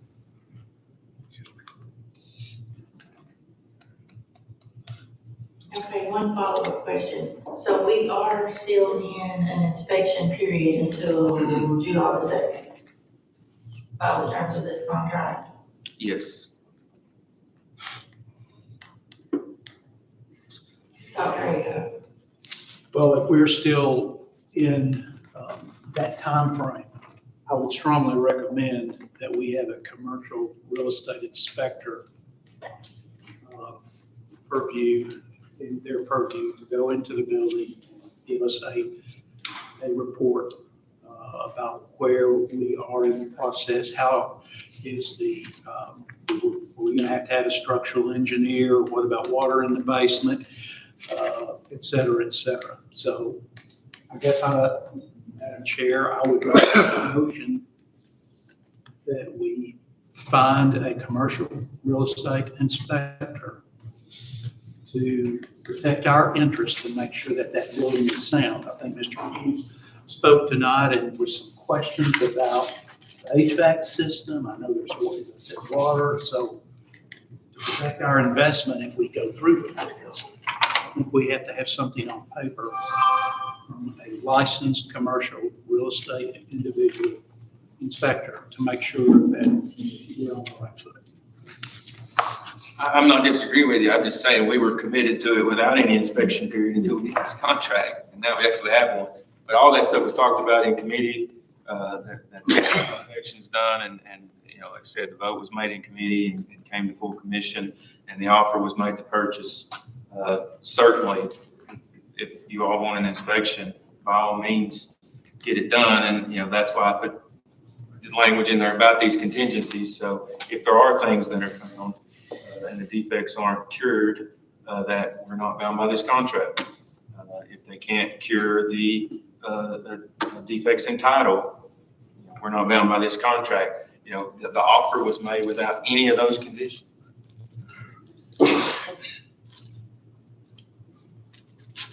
Okay, we have a motion on the floor to hire a commercial real estate inspector on this property.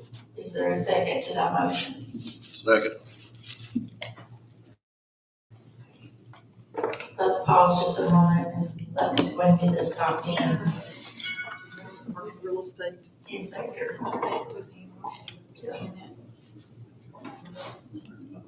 Well, by the terms of the contract, it would have to be completed before Tuesday, July 2nd. 11:59 PM. Fire commercial real estate inspector. Inspect. Industrial Lodge, I don't know if I'm saying that right or not, but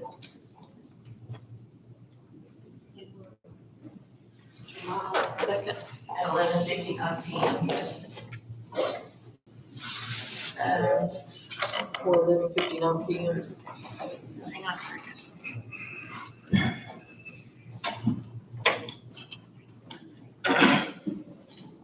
So, Attorney Harden, this would require a meeting to take place by the full commission before July 2nd, would it not?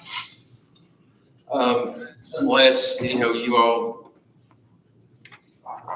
voted to either give myself or the mayor some authority based on the report to notify them of the defects and, they have time to cure. But certainly if you all want to consider it, then yes, if it's got to come back before the full commission to decide if the defects are worth arguing about, then yes. But unless they would grant an extension, which I have no reason to think that they wouldn't,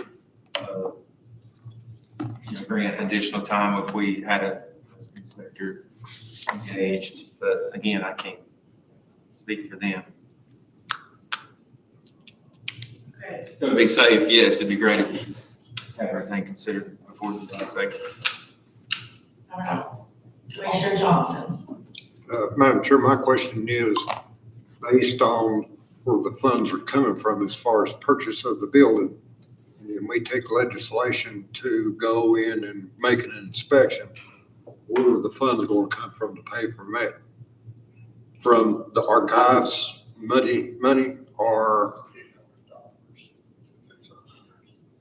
I'll be honest with you, I'm not altogether certain you could take it from the archives money.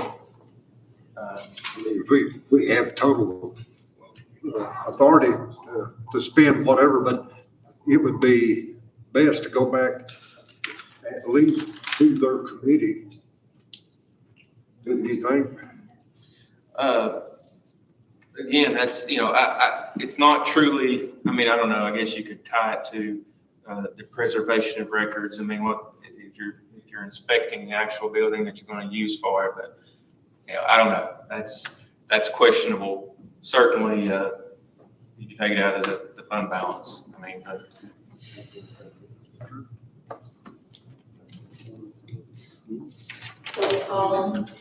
That was my question, but Commissioner Smith had his hand up before any of us. Yeah, I'm gonna jump up and down in a minute, so.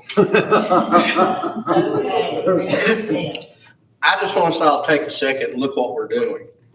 Our legal counsel has advised us at least 3 or 4 times tonight that we have already made a proposal to sell that property, a proposal that has been accepted, which is a legal and binding offer and acceptance. We've already put some restrictions on it after the fact, and now we want to go back in and put more restrictions on it after the fact. That is not a good precedent to set, in my opinion. That's just me.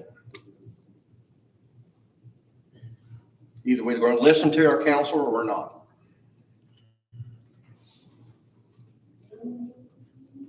You'd rather see one hanged than 24, don't you? That's right. Yes, Mr. Campbell. Mr. Manning stand here and said they'd been in the building and they took someone in to inspect it the way I understood it. And they said it was exactly what they needed. It was not going to rent out the whole building.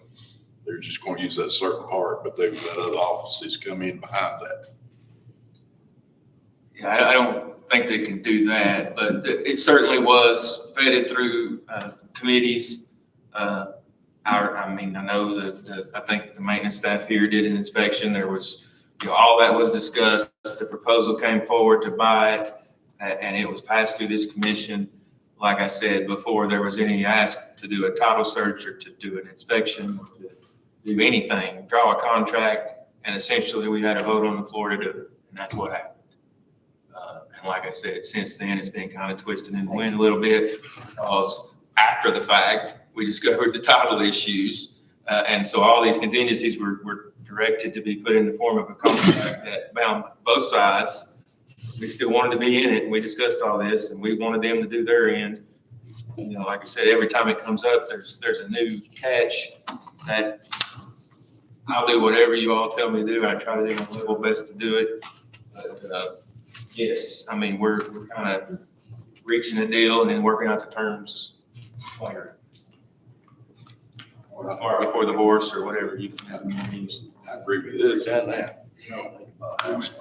If you fix all this up, we shouldn't be sitting here asking for mashed potatoes and steak and gravy to go with it.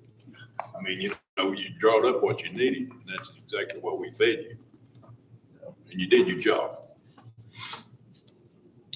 Yeah, so, I mean, like I said, if it's the issue of timing,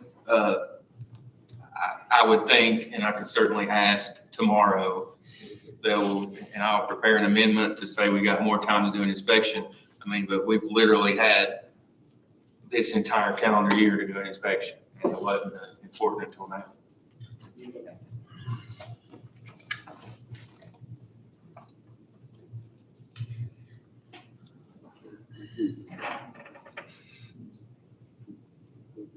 All right, we have a motion on the floor.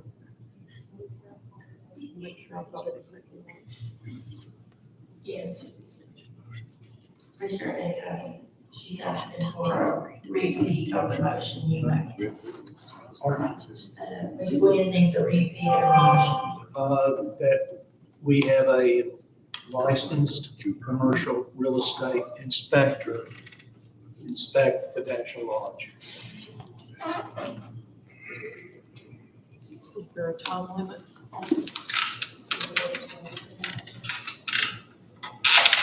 We didn't decide where the funds are coming from, but the time limit is July 2nd at 11:59 p.m.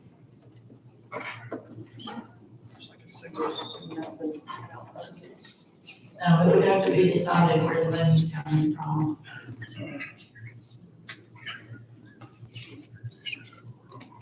So I presume it would come out of the unassigned fund balance. Unless we have.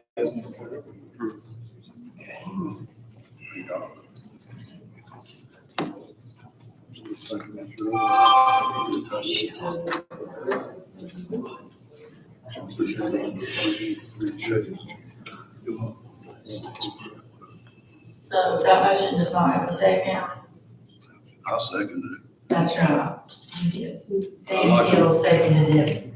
I'd like to make an amendment to it, to come back to this body for board approval on it, on the inspection. I'll accept that. Because if there's major issues with it, this group here needs to know about it.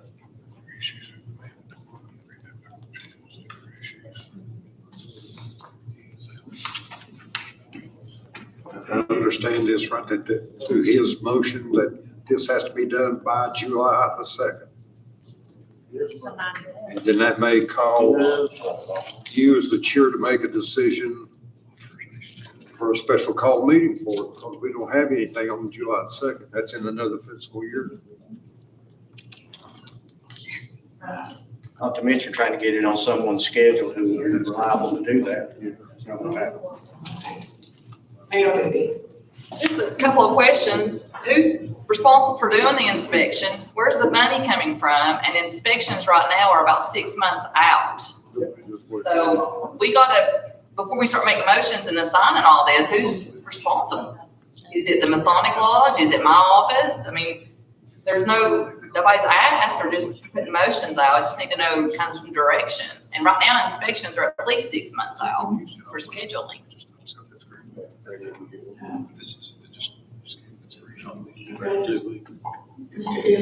I may say something, what we're doing is we're playing catch up. Because I would hate to buy inspections after the fact. We're drawing up our contracts after the fact. We're doing everything backwards. And if we keep doing that with all the other purchases, we're gonna get this county in a bind. So that's why we're having to make these motions. We're doing everything backwards. I've never bought a house like this. Do everything else up front. Then you make your decision. Okay, Commissioner Smith. we agreed during buildings and ground when this first come up to let Ron and his people go in and look at that building, and we'd accept his decision on what he felt that whatever needed to be done, need to be done. It went from there to budget, went through budget, passed with that knowledge, went before this whole commission, passed before this whole commission with that same knowledge.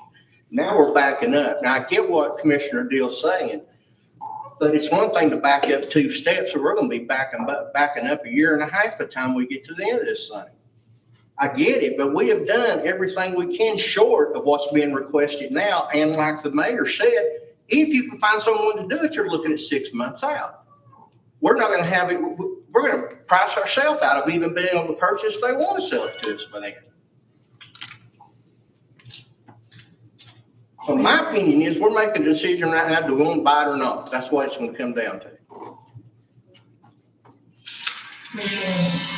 Correct me if I'm wrong, didn't Archives send somebody from maintenance over there? Didn't they determine they were gonna have to replace the HVAC and do some repairs on the roof and the basement over there? If so, then this has all been taken care of already.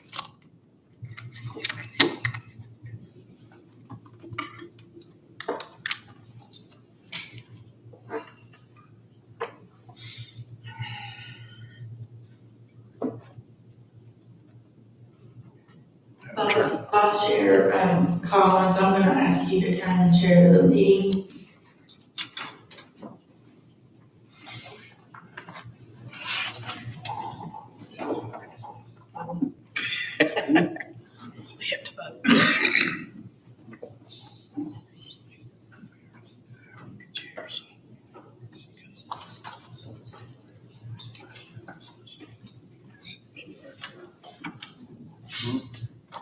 At least you had never been gambled.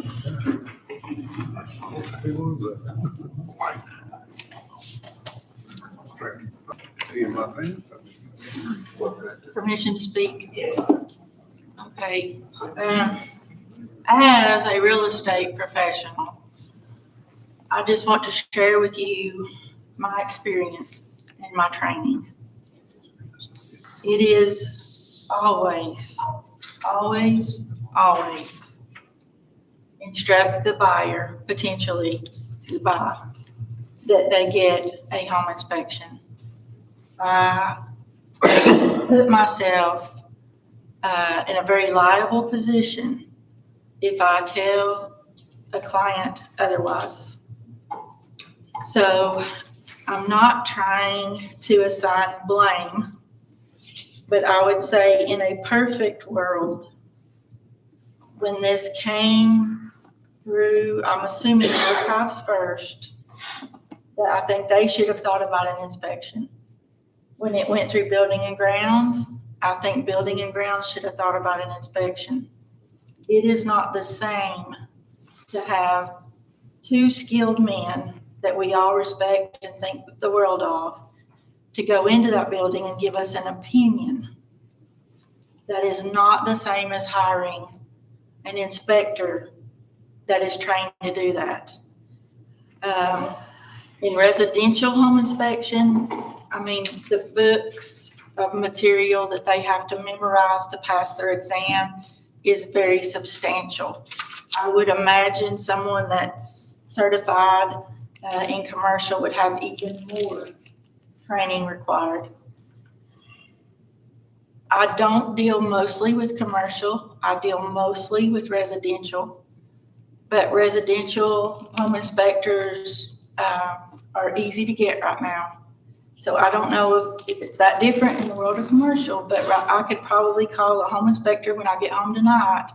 And I would say, you know, definitely before the week's over, a residential person could be on the job. So, you know, I'm sorry personally that this is coming up after we have a signed contract. But last month we did ask Attorney Hardin, when he drew up a legal document, to protect us. We had him put in there that timeline and so on. Well, as part of that contract, there is an inspection contingency. We can choose not to use it, but I don't advise that. There's an inspection contingency in there to protect us. And I feel like we should try to find a way to get this done or to get an extension or whatever needs to happen. Thank you. Okay, I think we've got a motion on the floor right now. We either need to vote or amend it if someone else. Or amend it again, actually. Because I think the only other thing that's not added here is where the funds are coming from. And that would have to be unassigned fund balance and will be in a new year. I know that some of the funds that are returned will roll into that account. So I'm praying that we'll have enough money to pay for it. We can get it done. Yeah, we can use that line that we were discussing previously, put back in there, the other contracted services and items such as this. But it should not come from the archives money. I think that would. Yeah, I don't think we can justify. I don't think we can do that. I think there was also the question of who is in charge of doing this. Can't come from capital improvements because it's not our property. Mayor would be asked that question, did you not? Does that need to be in the motion also? Well, I presume that that would be since we have a signed contract. I guess, and Patty is signed for county, I guess it would fall to her office. If Older than I can, between our resources, can come up with someone that could do this, we can pass that along to the mayor's office and have that executed. Attorney Harden, do you need to be involved in that process, or? I mean, I don't have, I can't commit any county funds to anything, but I can certainly try to look for an inspector if I can help in any way. I don't know one, but I can try to find one. I'll help in any way I can. Just can't, obviously, spend any county money. I'll have Ron, we will work on that. What type of time frame? Are we talking, because just discussing with the sheriff on these inspectors, there's a way. So I'm happy to go back to this board. There's still, we don't necessarily have a time frame on that. We know we'd give them 90 days. So, it may be that I can do a simple contract amendment and say, we also have 90 days. I don't know how, I don't know if they would agree to 6 months if they're, kind of the shoes on the other foot. Last month we were, holding them to the fire to speed up, and now we're going to ask them to slow down. But I'll ask anything I'm directed to ask them or change, I'll do it.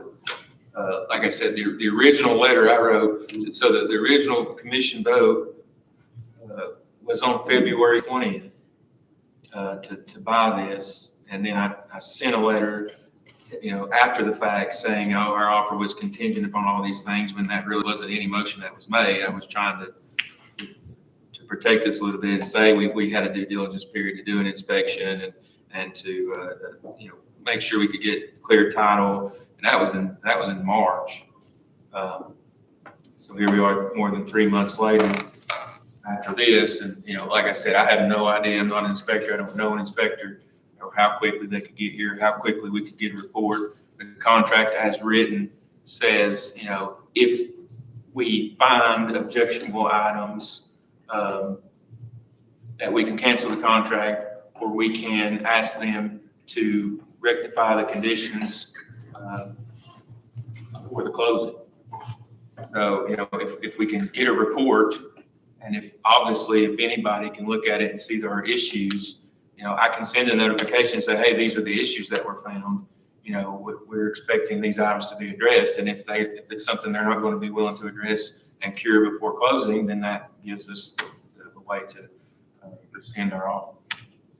That has to be found before the closing, correct?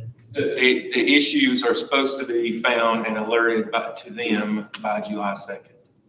So, if there's a report that shows any issue whatsoever, then the notification needs to be, these are the issues that if these aren't cured, or if we're not going to grant additional time, then you all could vote to rescind the offer and the contract's void. But, if there's defects found and they would have to cure them by closing according to this. That's follow through. Well, it's a bright decision, but it just seems like our mandate is the date, July the 2nd. It's the hub of the whole thing. If you can't do it by then. Yes, sir. It is right now. Like I said, I certainly will talk to this gentleman tomorrow. That wasn't like a hard bargain for term or anything. So, it may be that they're willing to sign an amendment that says, I don't know how far out you want to try to go with that. If it truly is 6 months, I really don't know. I have no idea. If we can't get inspection by July 2nd, then we're gonna have to do what Aaron just said and contact them. Is that how I understand it? Is that what you're saying? Yeah, I'm happy. Like I said, I'll do it tomorrow and call this gentleman and prepare an amendment. I'll ask for as much time as you all want me to ask for to extend that inspection right. Happy to do it. I'll put it in there anytime, whatever you say. Okay, the motion still doesn't have where the money's coming from. You said unassigned fund balance. We need to add that in there. And your attorney can't hire. No, I can't.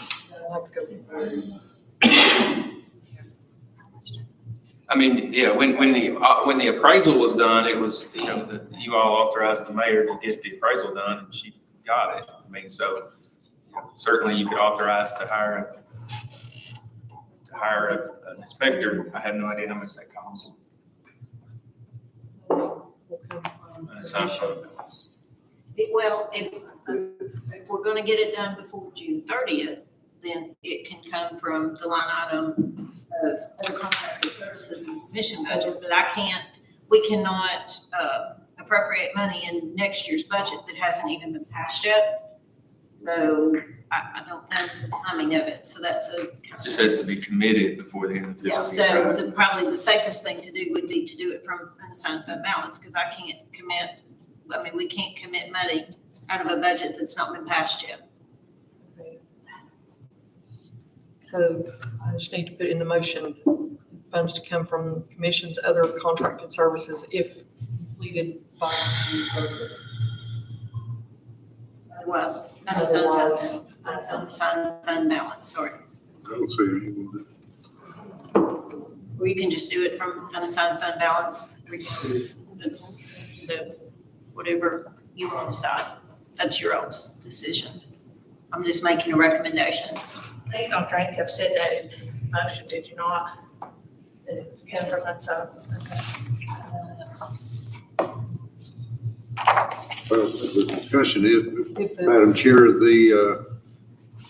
if it requires the calling of the full commission before the end of this fiscal year, we have a special call meeting in, next week to cover the budget. Attorney Harden, could that not be one of the two items of that special call meeting on its agenda? If it comes about that to be legal. It was already advertised as a budget. That's right, advertised. I don't think there's enough days to change it.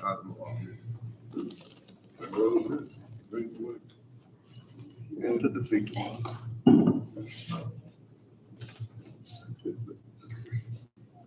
Not enough days to change the advertisement. 3 days, we need 5.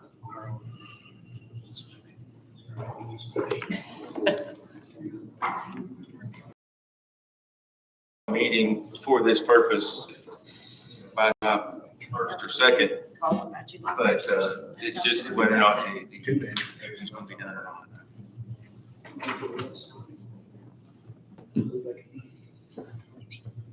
So Attorney said that if there would be enough time, we could certainly have a call meeting.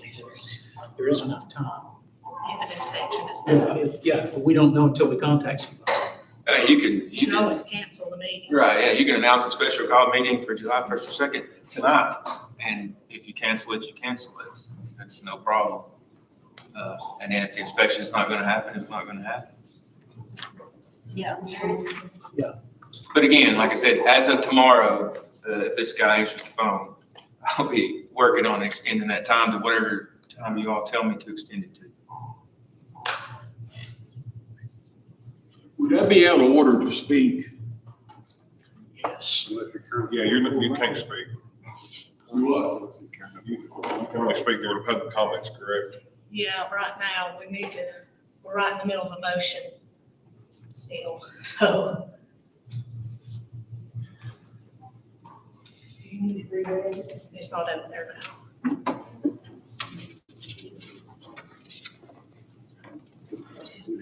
So we still need to decide if we need to have another call meeting. If this time, if we get inspected. Recommend we go ahead and vote on this and just fastest, and we have to have a call meeting, otherwise it's missing. Does anybody else have comments that didn't pull that? Chair Collins, if I may. I can't see if anybody's hit it, so I want to apologize for the untimeliness of this. I take my neutral position when I'm chairperson very seriously, and I try my very best to not lead you all in any direction. But when it comes to the point where we could cost the citizens a lot of money, we could make a mistake that we'll be criticized for. Ron and Roy right now are in the hot seat, because if something does come up later, they're the ones that inspected it. They're the ones that are going to be blamed for not telling us or catching something. I'm doing this to protect all of us. I'm making a suggestion, hopefully to protect Ron and Roy and us and the Archives Committee, everybody. So I apologize for its untimeliness. Madam Chair, with that apology, doesn't you think that she deserves a gavel, one hit at least? I got one. Well, my question is, who's going to hire the licensed commercial inspector? I think that would fall to the responsibility of the mayor's office. This contract has been signed, it has the inspection clause in there, now we're adding one more step. I just want to make sure that the mayor understands that. If the commission so chooses, if you'll be okay with me assigning Ron to handle reaching out to an inspector and handling this project. Now, as far as the time frame, there's a couple of us out of town on vacation these next 2 weeks, which includes myself and Ron. So I don't know how much time can be dedicated in 2 weeks. Just to let you know that.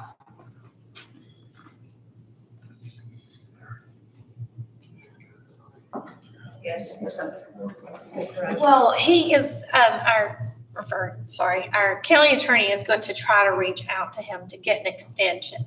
So hopefully they will allow the extension. So then we're all not under such a crunch time.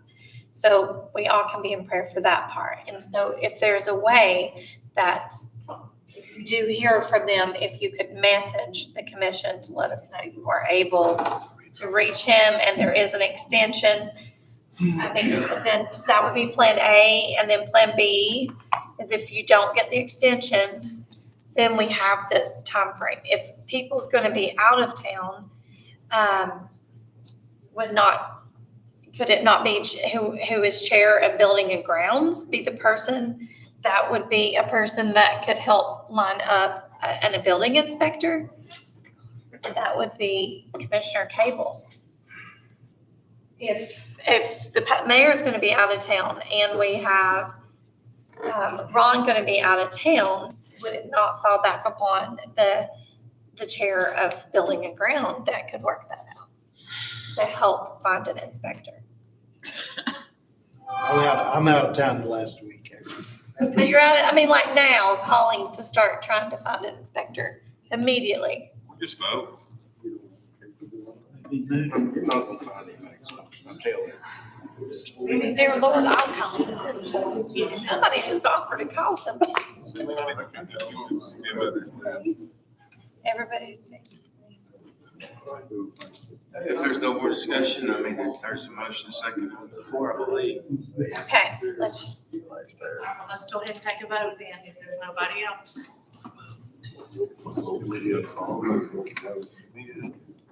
Campbell? Excuse me?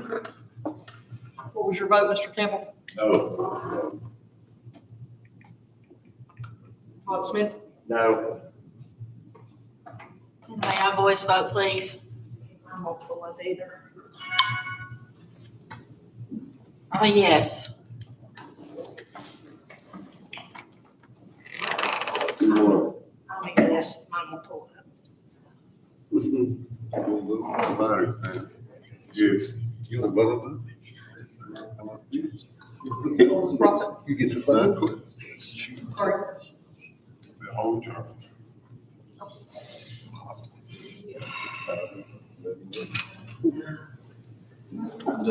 Skin of your teeth.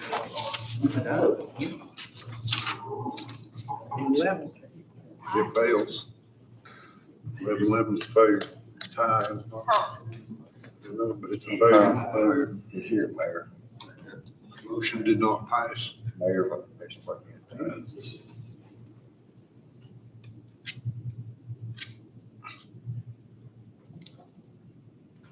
And now we sit here in silence. We're gonna go from here then. Dead in the water. Right now, That item's concluded, I mean. That item's, you're not bringing nothing else. You can take the chair back if that item's concluded. She can finish the meeting. Commissioner comments briefly. Comments. I just want to say that earlier, whenever I talked about the contract, that was not a criticism of our people. That was a criticism of the situation that we were put in, including Attorney Harden being sent something at 4 p.m. today. You know, that is no fault of his. I'm just saying, I don't think it's fair for us to vote on things that we didn't have time to study. That's all I was trying to say. I probably said it very poorly. I apologize. Still saying gavel. You know, we're sitting here and we're trying to catch up with the rabbit, like you said. It was voted on one time before and it passed. And now we're going back and throwing everything that we can throw at it. And I say, no, leave it like it is, let it ride. Just learn from mistake. Commissioner Smith. We're lucky we're in the situation we're in and doing what we're doing right now, because if this wasn't with an organization that is willing to work with us and not a ready to sell, I'm ready to go type of buyer, we would be up the creek without a paddle. Because we would have already committed and accepted, and we would have had to buy. I understand we do have the benefit of looking back now, but we've had almost a year all in for somebody to bring this up. Now, yeah, it was missed by everybody, obviously, because I served part of the time on building and grounds too. Lord knows it was discussed long enough. So why we're just now getting to this, I have no earthly idea. Any other commissioner comments? I've got one, Okay, go. and this doesn't have anything to do with licensed commercial units.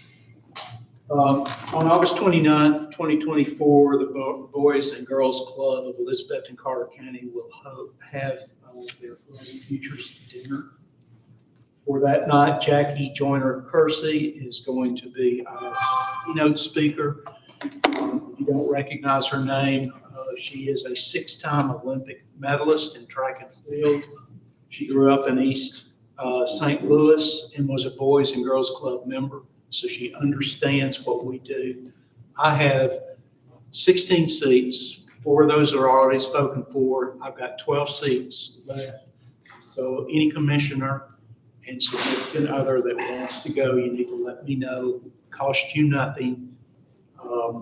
Hope might contribute something towards the Boys and Girls Club efforts, but if you'll contact me, I'll put you on my list until there's no more spots. Thank you. Any other comments?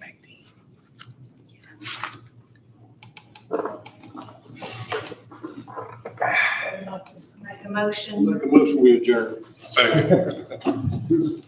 If we do that, we'll right back to the beginning. If we do that, we're. We didn't do it. I don't guess we didn't. Cramping your style. We were right in the middle of the vote. Yeah, and it was, so we had no decision. Oh.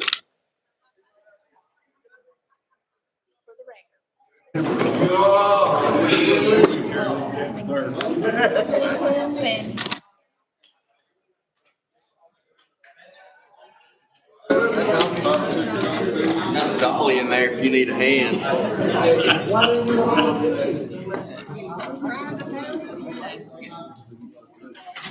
Put some 8 cartridges in my pocket.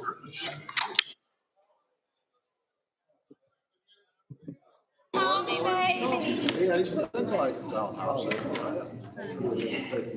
Tommy, baby. I'll call you when the next week. 2 weeks.